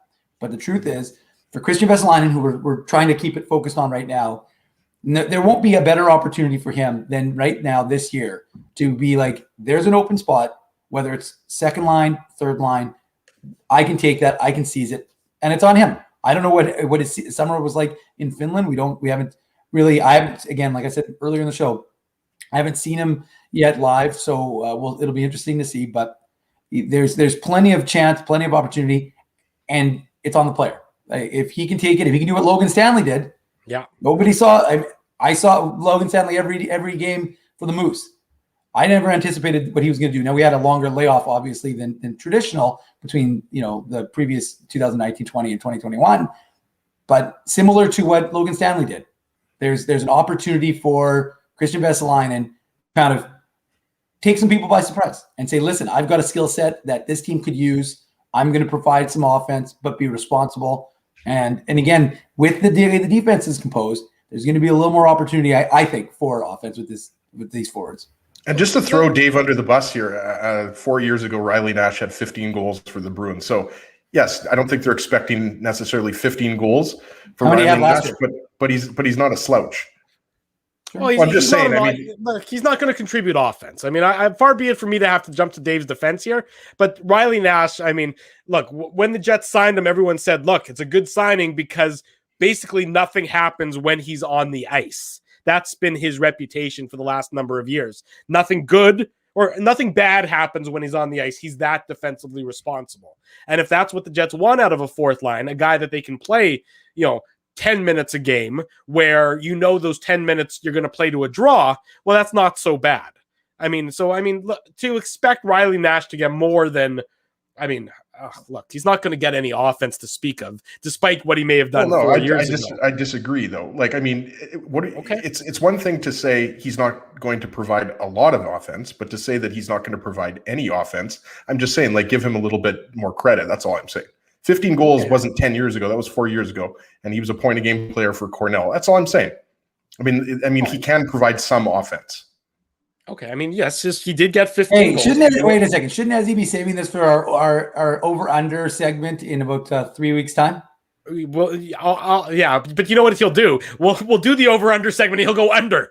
He can cover both sides of the argument. But you know what, Dave? I'm just saying, again, I'm not, the public defender for Riley Nash. All I'm saying is, and especially again, we like Nate Thompson, but I actually think that Riley Nash he'll provide more offense. There's no doubt about that than Nate Thompson was, if you want to go apples for apples, right? Well, no, I think Riley Nash is a better player than Nate Thompson. I like that as a signing more. Yeah, I agree with you in that front. But to expect Riley Nash to all of a sudden be somehow resume being a double-digit goal scorer, to me would be, the Jets would love it, but I would also say it's probably more of a fallacy than it is a realistic expectation. But as he proved me wrong, you can throw my words back at me when the season's over if it comes to fruition. Nash is a really good player. He's a really, again, we're agreeing on that. Yeah. I think we all agree with that. We're agreeing that he was a very astute signing by the Winnipeg Jets, I think, in that they filled out a fourth line role with a guy who was perfectly suited for a fourth line role on most teams in the NHL. They're not a guy who's necessarily hanging on for dear life and you're holding your breath when he's on the ice. I think Riley Nash will be a beneficial contributor to the Winnipeg Jets, not so much offensively is my point in that. I want to circle back to the previous conversation though, and we're sort of assuming that Lowry and Copp are going to be together. That's sort of been the tenor without necessarily being explicitly said. They'll be together. Why? Well, are you sure? Why not Copp? Tough Daddy and Mace, Drew. Okay. Why not Copp for that second line role then? Why can't, given the year that Andrew Copp had last year, given that... Because you don't want to pay him. Well, look, somebody's going to pay him this offseason regardless. So that's not the Jets. The Jets will be glad to pay him if he goes and he puts up, the 50 points or so that he was on pace for if it had been an 82-game season last year. So why not Andrew Copp to fill that second line role that we think is a question mark? Well, I don't think it's out of the realm of possibility. No, it's not. It's nobody's going to say it's out of the realm of possibility. It's just again, who is best suited to then, take that role on the third line? Because I think it goes back to, the familiarity that Paul Maurice has with that line. It's been 5 years now that's been a pair. So that's not to say that Andrew Copp, doesn't have the ability to play on the second line. We've seen him play on the second line, but does that then mean that maybe a Paul Stastny or a Pierre-Luc Dubois, depending on who's playing wing, are they bumped down to the third line, right? That's I guess the question, because we know there are two guys for sure, that are not getting bumped out of the top six, and that's Nick Ehlers and Kyle Connor, right? That's not happening. And I would throw in Blake Wheeler in there. So do you see any one of those three guys being a third liner? Probably not. So then the Paul Stastny would really be the only one. And again, we're getting way ahead of ourselves, guys, because we don't, not only do we not know what the lines are going to be in training camp, we don't know what the lines are going to be on the first night of the regular season or on the second night. you know that Mark Scheifele is going to be your first line center, not on opening night because he's still going to be serving the suspension, but you know what I mean, right? And Paul Stastny and Pierre-Luc Dubois, again, we had Murat on in late July for a free agency show, and he was saying that he believes that Stastny will start the season at center, and then Dubois will probably start the season on the wing and then move to center. And again, Drew, I see you're shaking your head, but it doesn't matter, Drew, what happens at the beginning of the season. The point is, I believe, and I think most people believe, Pierre-Luc Dubois will be up the middle for the majority of the season. So it could happen that he plays opening night up the middle and he stays there. But the point is that Paul Stastny is the one guy that I think, he has the ability to move from side to side, wing to center, third line to second line to first line. He's the one guy. So to answer your question in a roundabout way, there's no, debate here. Kopp is a great player. He could play on the second line. It's really Paul Maurice and the coaching staff that decides, are you going to keep him on that third line because of how dependable he is? Or are you going to give him more of an opportunity? But that's going to be, at the expense of another player. But again, I wouldn't get too fixated on second or third line. The Jets have a great top nine, and that's what should be the focus. The top nine is, just as good as any other team in the league.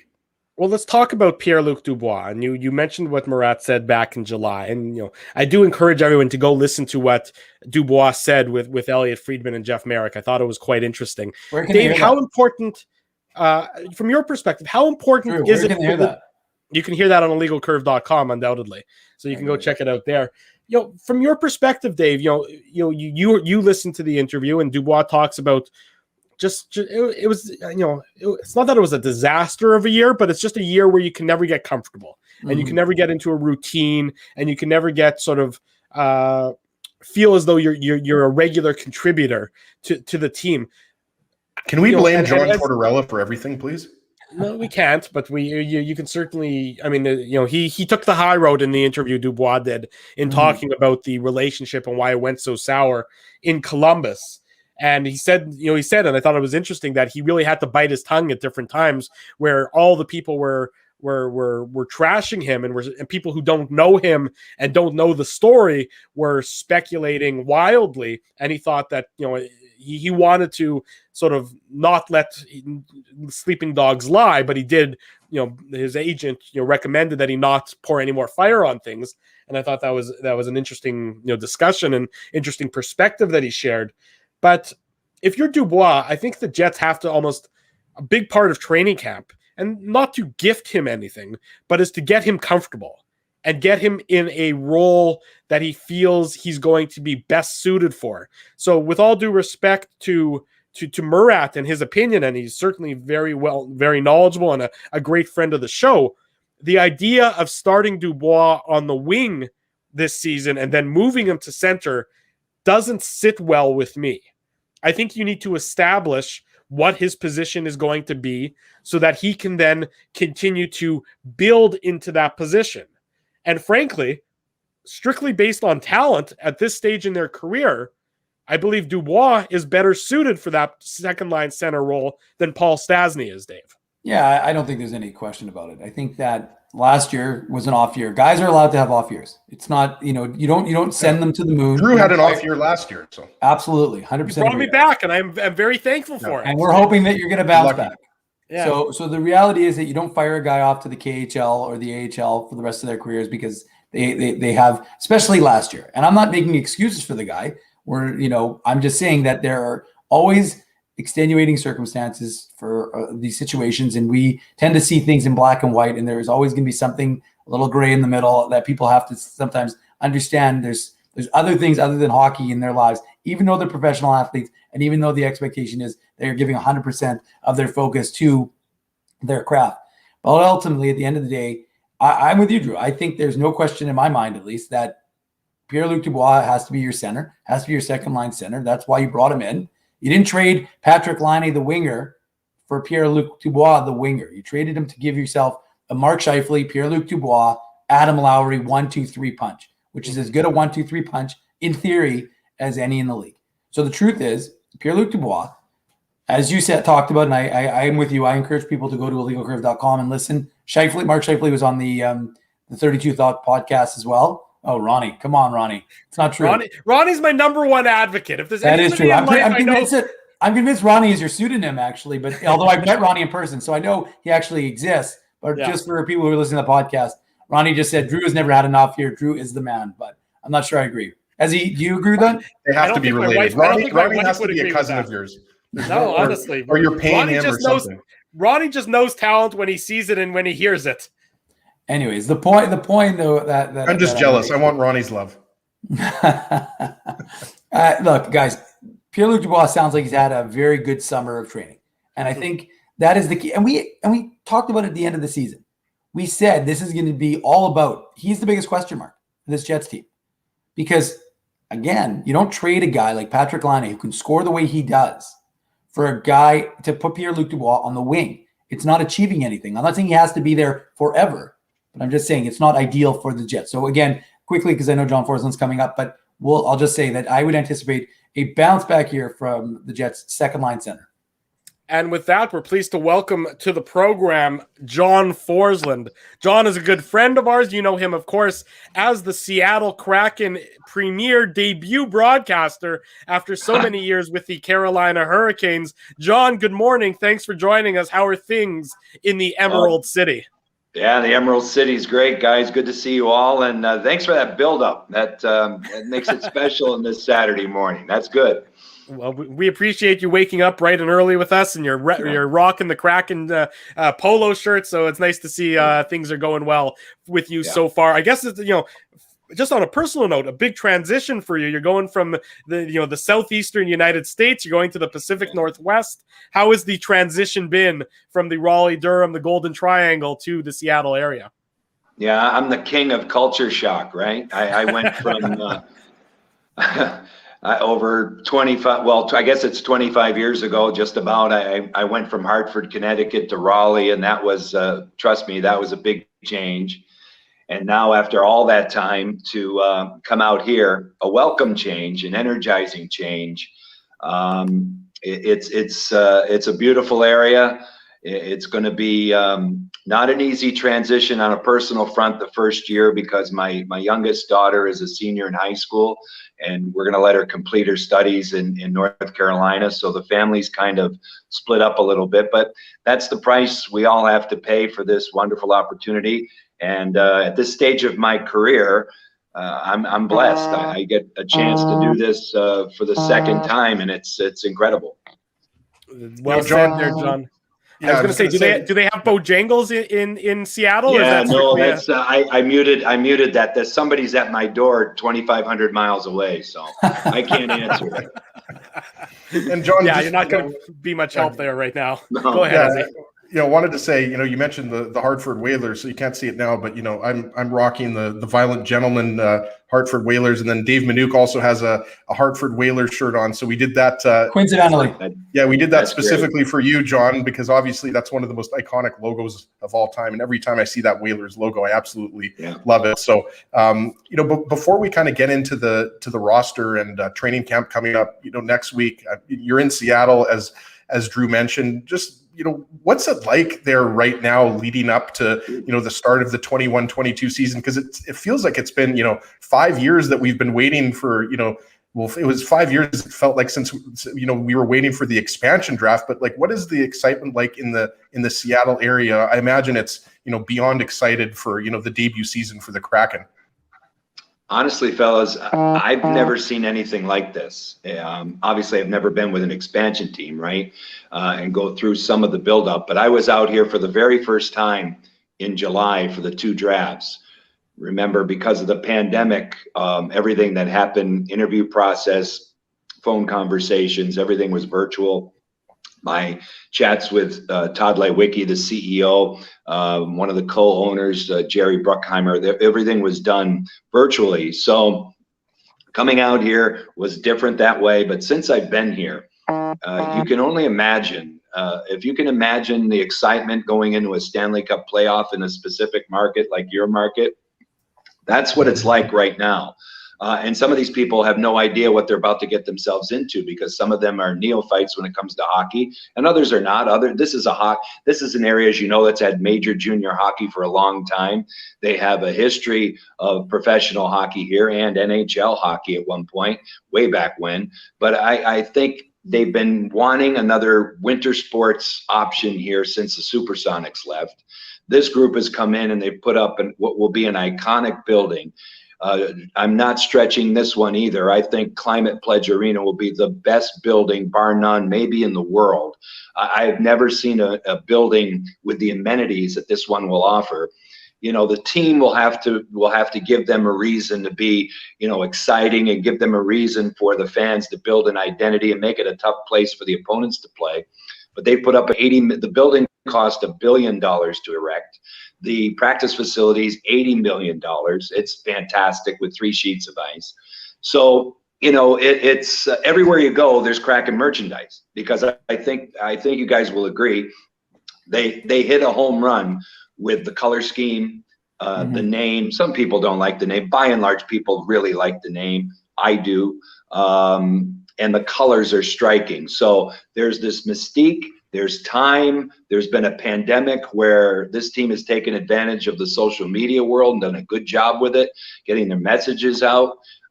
So all of that leads into an explosion when training camp opens up. So it'll be a treat.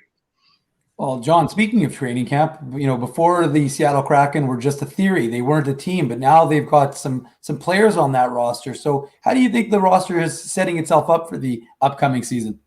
Well, I like what they did. I mean, you know, if I were to build a team, you have to go by somewhat of the blueprint that was previously before you, just, you know, 4 years ago with Vegas. And obviously they hit a home run with Marc-Andre Fleury, right? So you address, if you can, this most central position on the ice. You know, who's going to stop the puck? And I think Ron identified Chris Drieger right away as a kid who has really gone through a lot in his career to get in a position to push for one job. And then, you know, by drafting him and Vitek Vanacek, they really look like we're going to come out of the gates with 2 young goalies that had something to prove, not proven, but at least the prospect and the ceiling was very high at that position. But when Philip Grubauer became available, and he's a free agent, and he decided to sign in Seattle, wow, that really is something. So you know, you get a Vezina candidate off an elite team, you put him in goal with Drieger, you've got a great 1-2 punch. I think that's smart. The defense, I would say the defense is very sound. Tremendous leadership back there with Mark Giordano and Oleksiak and Adam Larson. They're going to be physical. They're going to be tough to play against. Vince Dunn will get an opportunity to jump in and maybe take a leap with his offensive game and be a true leader of a power play unit, at least, no question, one of the two, but maybe the A unit. And he never seemed to really take that to another level with St. Louis, and hopefully he's going to be able to do it here for this team. You know, and then you round it out with about 5 guys that are going to go for the 5 and 6 slots. They're all good young defensemen, and the leader of that group is Carson Soucy, who took a major step with Minnesota. So my point here is defensively, they're solid. That's your foundation. Now, as you guys know, you're never going to get elite scoring in expansion draft. So your number one center is not going to be available. Your number one wingers aren't going to be available. But you have to put together a group of 12 to 13 forwards that will give you a chance to have scoring balance. And to be fair, I think they do. And when Yanni Gourde comes off injury and joins the group at center, he'll fill out an area that can probably be looked at as a weakness. I don't think they have premier center ice play. They have solid center ice play, but without Gourde, they're asking like a Morgan Geekie to take a big step from Carolina and be a 3 center. You know, he could, but I think for argument's sake here at the outset of camp, you would say that's a stretch. The rest of the forwards have great character, and again, they're all going to get a chance to make a jump, whether it be Tanev or McCann or Appleton or all these guys. Eberle's a scorer, and he'll fit in nicely. But you know, you and Jaden Schwartz. But so I think they have the makings of a team in this division that can be very competitive, and I think that's all you want. I think they're legit for a challenging opportunity for the playoffs, and that's what I'm telling people. Of course, everybody wants you to win the cup because Vegas competed for the cup in the first year, and this is supposed to be a failure if they don't win the cup. Well, I was gonna ask about that, John. John Forsland, Seattle Kraken broadcaster, is our guest here on the Illegal Curve Hockey Show. We're live on our YouTube channel. We're live on all of our social media platforms. That outrageous success that Vegas had is that applying more pressure? Is that changing the dynamic as Seattle approaches things in their first inaugural season? Or do most people sort of acknowledge that was just a bizarre confluence of circumstances that led Vegas to the Stanley Cup final in their first year? Well, it's a great question. It could be a bizarre circumstance, but when it's a fact, there's nothing bizarre about it, right? So it's a fact. They went to the Stanley Cup final. It's a fact that, above Ron Francis from the ownership level, there's probably some, a little internal push. Hey, are we going to be as good as Vegas? I wouldn't be shocked if he's feeling a little bit of that. He knows that, but he also has to recognize that, when I'm going to answer this in a two-pronged way. Number one, when I look at the initial group, the initial roster Vegas put on the ice for opening night in their existence, and I look at what's here, for argument's sake, to me, it looks like there are better names and potential with the Seattle group. Now, if you recall, Vegas became this magical story. I'm not sure anybody thought when the playoffs began that season they would end up in the final. They utilized 5 goaltenders in their first year. Fleury had his injury issues, but obviously really came back in a huge way, ready for the playoffs, and was a big key there. But the one thing that might be common is the fact that you have energy and momentum in the second half of the year. Once Vegas became relevant and they started to win, and I believe they had 2 major winning streaks that season. The fans came into play, and all of a sudden T-Mobile Arena went from this a place that it was going to be like a spectacle. It turned into a hard place to go if you were the opponent, not just, hey, we're going to Vegas, we're going to have a good time, we're going to get 2 points, and we're going to get out of town, and many of our fans will travel there and see us play. It became more about the Golden Knights. The same thing will happen here. Not many people in the winter are traveling to Seattle, but this team will have a tremendous home ice advantage based on the Seahawks identity. I think you're going to see that kind of parlay over to hockey. But Ronnie, on the second front here, had to look at a long-range plan. And I just had dinner with him the other night, and I think he understands everything you just said. There's always pressure, but he has his eye on as much year 1 as year 5. And to be fair with Vegas, you look at they have a great team, and they should win this division. There's no doubt about it, and they should be in position to challenge for a Stanley Cup. But those players are going to age out soon. Not right away, but they're an older group. And if you start mortgaging future, what does Vegas look like in year number 8 of their existence? You don't want to take a big dip and start cycling out like the Ducks and the Kings and other teams who have been winners, and then they have to cycle out. So that's the trick. That's the plan for him. We'll see where it goes. And John, just continuing with, that idea of that long-term plan, 5, 10, 15, 20 years from now, earlier this week, the Kraken announced that on their logo, instead of having, the traditional, sponsor, it's going to say the Climate Pledge.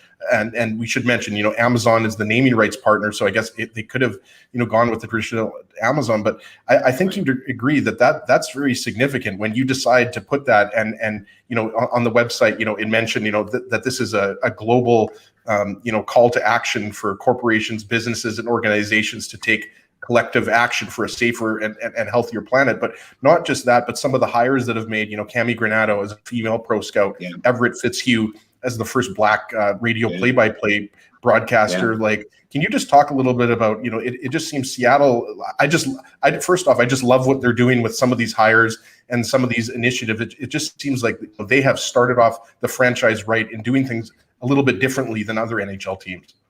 Yeah, and don't forget my partner JT Brown, right? He's going to do absolutely he's brand new. Yeah. He's brand new, but he's going to be great at this. He really is. He'll earn his stripes along the way, and I'll have to keep him honest. But he's going to do a bang up job for us on that front. So when you look at this, I hashtag on most of my tweets regarding the team with that's Kraken hockey. A takeoff of the that's hockey thing that I use occasionally. So what I mean by that is that that's Kraken hockey stands for a great deal more than just whatever the team does. This team has been very conscious about the hires, as you say. You look at the analytic department, the scouting department, the front office. You look at the fact that this will be the very first carbon zero building in the world. When you walk into Climate Pledge Arena, you have the iconic shed roof from the 1962 World's Fair that's on top of the building. That's the only remaining piece from the old building. They lifted the roof. It added millions onto that $1 billion price tag for the construction of this facility. Then they built down and created this fabulous arena. But when you walk in, you're basically at the top of the rink. So you're going to have to take these major escalators down to get to the various levels of the arena. And as you do, there will be LED murals all over the place with the climate pledge. And fans will recognize the commitment that's being made there. It's big. It's a step, because when you take steps like this, people will look at it and people have a different viewpoint too. So you're being a leader when you do things. Leaders don't sit in the back and don't have an opinion. Leaders have an opinion, and we can all disagree with an opinion. This is what's wrong with the world today. You can disagree with something, but we can still be friends. But as far as this team is concerned, they have a strong mission statement in all areas. And that's very important, because this will reach the community. And I think the Seattle Kraken will end up being leaders in the NHL this way, and they already are. And I think they will have a global reach too. And I know there's so many people in Canada that are just intrigued by all of this. I know going through the Stanley Cup playoffs at the end, when I got to Montreal, everybody wanted to talk to me about the Kraken. So there's a newness. But I think your point's well taken. It's not only being just a new team. This is a new team that's already done some things that make it very interesting.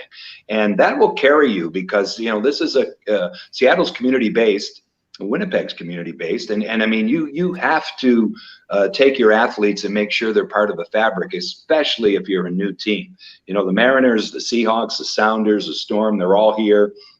They all have a footprint. So way different than Raleigh, where we went there with the only pro team. You had some college and some NASCAR competition, but basically it was virgin territory. This is a major market where you have to earn your spot, and that's how they're going to go about it.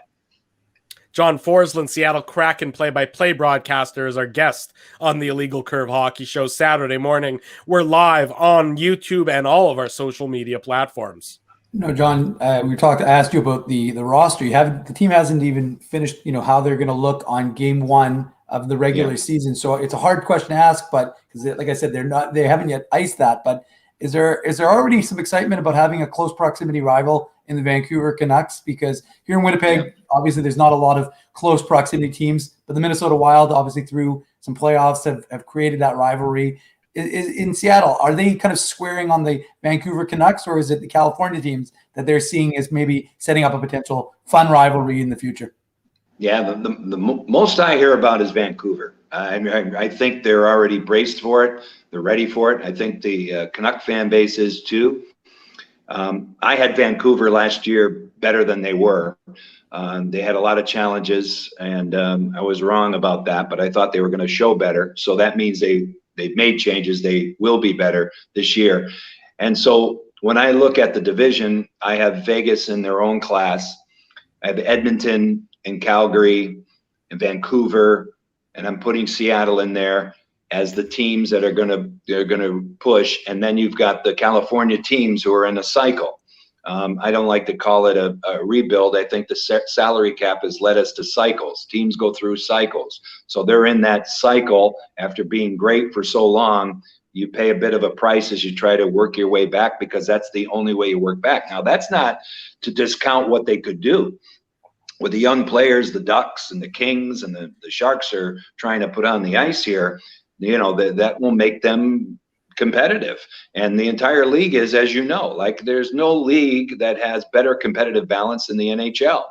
So I think because of that, the Vancouver rivalry, these will be two natural teams.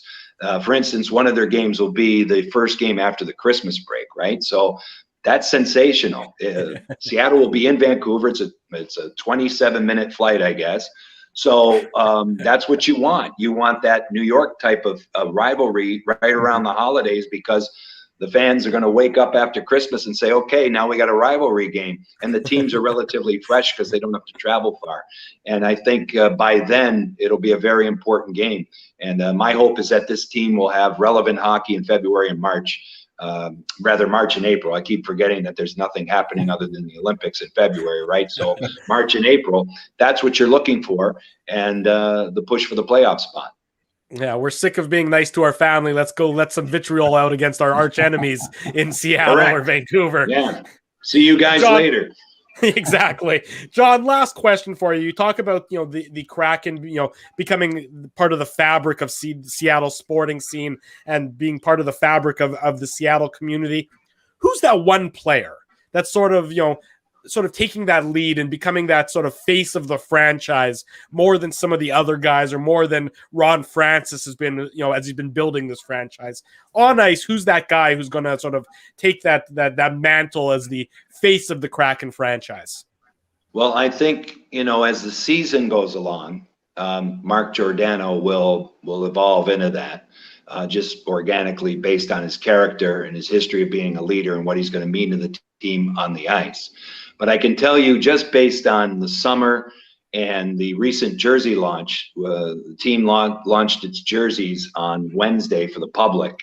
A huge turnout, lines around the practice facility to get into they used one of the rinks as the store. They have a team store there, but they used one of the 3 rinks, and the floor of the rink as a big store with displays and jerseys everywhere, cash registers all over the place. It was unbelievable. But the jerseys that I saw the most coming out of there were Brandon Tanev, Jamie Oleksiak, the big rig, and the goalie, Philip Grubauer. Those were the 3. The goalie's always popular, and Tanev will be chaotic every time he gets on the ice, right? And he has the hair and the smile. He's a great human being, great kid. From what I've heard about him, I don't really know him yet, but I know that he's going to connect with the fan base based on how he plays as a high energy player. You guys are familiar with him, obviously, there. And then Oleksiak is just this big, toothless guy, right? Like, I love the fact that he goes toothless most of the time. It's a throwback to what a hockey player is supposed to look like. And he got up on that stage and had that grin with the teeth missing, and the place just went crazy. And you know what? His play too will be inspiring for the crowd, because he's physical and he doesn't take anything from the other side. And so that's what I see as popular guys, just based on jersey sales. But I think as the season goes along, they all write their story. That's the beauty of an expansion team. That's what we saw with the Misfits in Las Vegas, as they called themselves. You've got guys who are going to come together for one common goal for real. That's usually the case in every market, every training camp, but the guys come in with a previous history. Teams that underachieved come in with that, we got to get revenge back somehow. Teams that had success come in maybe a little bit high on their success and can have a hangover from the previous year. Or there's built-in issues contractually and personality-wise that are already evident with the team. This is like going to school on the first day in a brand new city. All these guys come in at the same time. They all have a reason why they're here. They all probably don't like the reason that they're here, but are very happy once they get here. I can relate to it in my own world. That's how I feel. I never thought I'd leave Carolina ever. And that's what happened. And it was unfortunate and too bad, but I've been given a new lease. And I know that after doing years of the national work, I really enjoyed that. Hope to do a little more of that moving forward. But I really miss being with a team as a broadcaster, and I think there's nothing like it. So getting that connection with the fans. So that's what this story will be all about, how each of these players kind of repurpose, reset their careers, and that'll be fun to watch. John Forsland is the Seattle Kraken play-by-play broadcaster. The Jets play in Seattle December 9th before Seattle returns to Winnipeg on January 8th and then again on April 13th. John, sorry, I was going to say, Drew, but before we let John go, I mean, I know we're about a month away from the home opener, but can you give us any sneak peek of who, what musical act is going to be doing the opening night anthem? Like, I was kind of secretly hoping it might be Pearl Jam. Well, a lot of the fans here were hoping that was the act that would open the arena. Eddie Vedder lives right across the water from where I'm at in the west side, I believe. And so Coldplay will open the arena. That'll be magical. Wow. Yeah, wow. Coldplay will open the arena on October 22nd, and the Kraken play Vancouver on the 23rd on Saturday night. And I don't know. I don't have any information that way, but I know it will be special. It will have a Seattle flavor attached to it, and maybe something like that happens. But more or less, if we can get him at games on a regular basis and make him part of the Kraken experience, that's the goal. Yeah, the Seattle music scene would certainly be tying the Seattle music scene to the Kraken would be beneficial for all involved, undoubtedly. John, appreciate your time, appreciate your insight. We'll see you in person again real soon. Good luck with Seattle. Thanks so much for joining us. Anytime, guys. My pleasure. Have a great season, and we'll chat soon. Thanks for having me.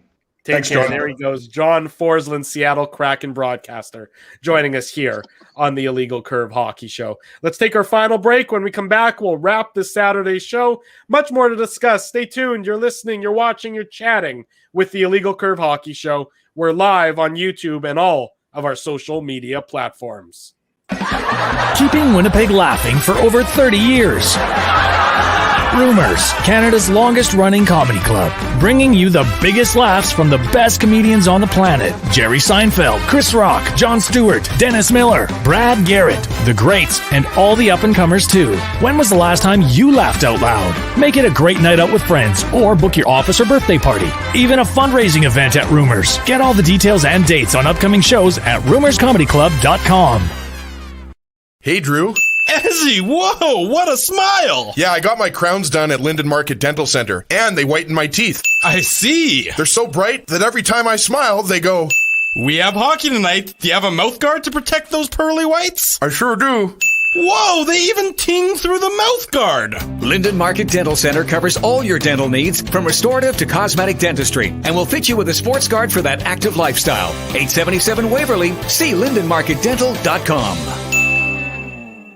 Hi, it's Drew from Illegal Curve here. Selling your home can be stressful, but it wasn't for me. Thanks to my friends at Zappia Group Realty, they made the process so easy. My home sold within 48 hours and with multiple offers. Zappia Group Realty took care of everything with their exquisite customer service and attention to detail. If you want to sell your home for more in less time, get started by talking to Frank and Mauro Zappia of Zappia Group Realty. Online at zappiagroup.com.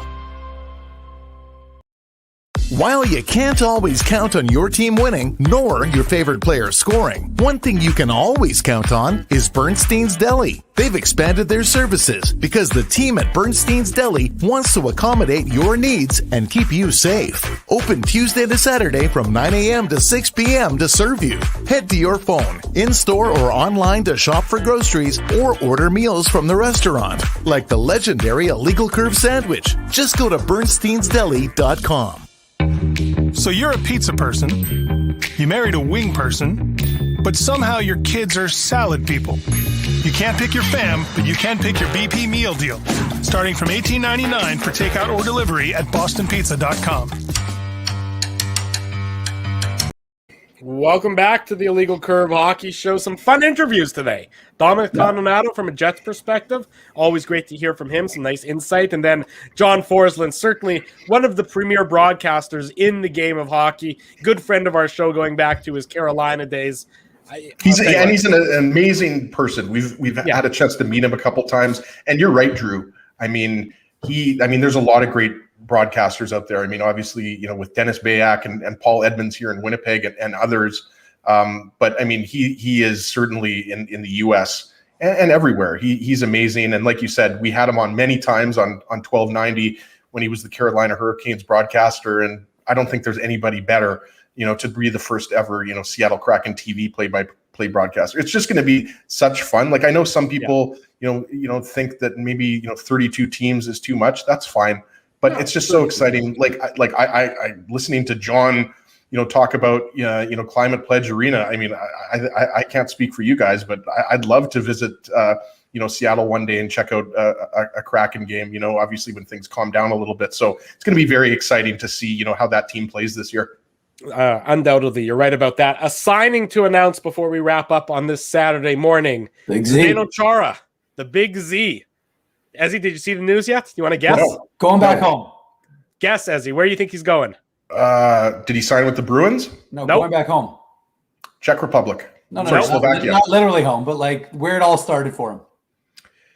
The Islanders? The New York Islanders have signed Zdeno Chara to a 1-year contract. No word on the status of Alexei Yashin, but Zdeno Chara signed a 1-year contract, according to Kevin Weeks. Will return, will play at the age of 44, and will play for the New York Islanders. Well, you know what? I mean, that's still playing. That's interesting because the fact that Yager's still playing is really incredible. I mean, we know he's one of the best of all time, but yeah, I mean that's very interesting. The Islanders already have an absolutely stacked group of defensemen. With Ryan Pollock and Adam Pellick, Scott Mayfield. The list goes on and on. But Noah Dobson is another guy I forgot to mention there. But yeah, very interesting. Didn't necessarily see that coming. But Lou Lamoriello signed Zach Parise a little bit late there, right? We knew that was a really badly kept secret. Everybody knew that Parise was going to sign with the Islanders, but Chara, where it all started. Exactly, where it all started all those many years ago. That's it for this Saturday morning. Before we go, I got to say a couple of birthday shout-outs, 3 birthday shout-outs. My buddy Charlie, happy birthday, Charlie. My buddy Benji, happy birthday, Benji. My daughter Erin, tomorrow, happy birthday, Erin. Got to throw those in. Right, and of course, you're not going to mention that Dave's birthday was on Wednesday because I know you didn't text him for his birthday. I definitely didn't know it was Dave's birthday. Dave, happy birthday. Appreciate it. Yeah. Well, Drew, I should also mention that I didn't wish Dave a happy birthday. And when I walked into Dave's house and I asked him why he wasn't answering my text messages from last night, he mentioned that he had people over. And I said, "What's the occasion?" And he said, "For my birthday." And then I realized that I really dropped the ball and forgot to wish Dave a happy birthday. So I'd like to officially wish Dave M., he's one of my best friends, a happy belated birthday, even though... How do you treat your enemies? Is 3 days late? Like, have I missed the window? Oh yeah, no, definitely. Have I missed the Minuk window? No, I keep it usually about a week. I'm usually pretty late on things, so a week is what I give it. For most people, it has to be within from midnight to midnight. But as he gets a little extension. A couple of years ago, I missed Richie's birthday. In case people don't know who I'm talking about, he used to be a member of the Illegal Curve Hockey Show many, many years ago. I forgot his birthday a couple of years ago, and he didn't talk to me for like weeks. Like he was holding a grudge. He never holds a grudge against me, but I made it up to him. He might have just used that as an excuse to not talk to you, I got to say. Maybe he was looking for an opportunity to depart, get a little Ezzy free time in that window. In any event, wanted to give those birthday shout-outs, including you as well there, Mr. Minuk. Got to give a big shout-out to our sponsors because they make the show a possibility. From the peeps. I appreciate it. Thanks. Yes, everyone. look at everybody pouring in with the birthday wishes. Rumors Restaurant and Comedy Club, Linden Market Dental Center, Bernstein's Deli, Zappia Group Realty, Boston Pizza, and our friends at Seagram support these fine businesses because they support Illegal Curve Hockey. As I mentioned, big thanks to Dominic Toninato, big thanks to John Forsland. In case you missed any of the show, it'll be broadcast immediately on our YouTube channel. You can watch it there again. Of course, if you prefer to download the podcast edition, you can do that as well. It'll be on your podcast. It'll be in your podcast player probably in the next couple of hours, not very long from now. On your way out on this Saturday morning, be sure to hit the like button. Be sure to hit the subscribe button. Don't miss a minute of Illegal Curve Hockey and all of our various broadcasts. For Dave Minuk in the top right, for Ezra Ginsburg in the bottom middle, I am your host, Drew Mindell. Thanks for watching. Thanks for listening. Thanks for chatting. This has been the Illegal Curve Hockey Show live on YouTube and all of our social media platforms.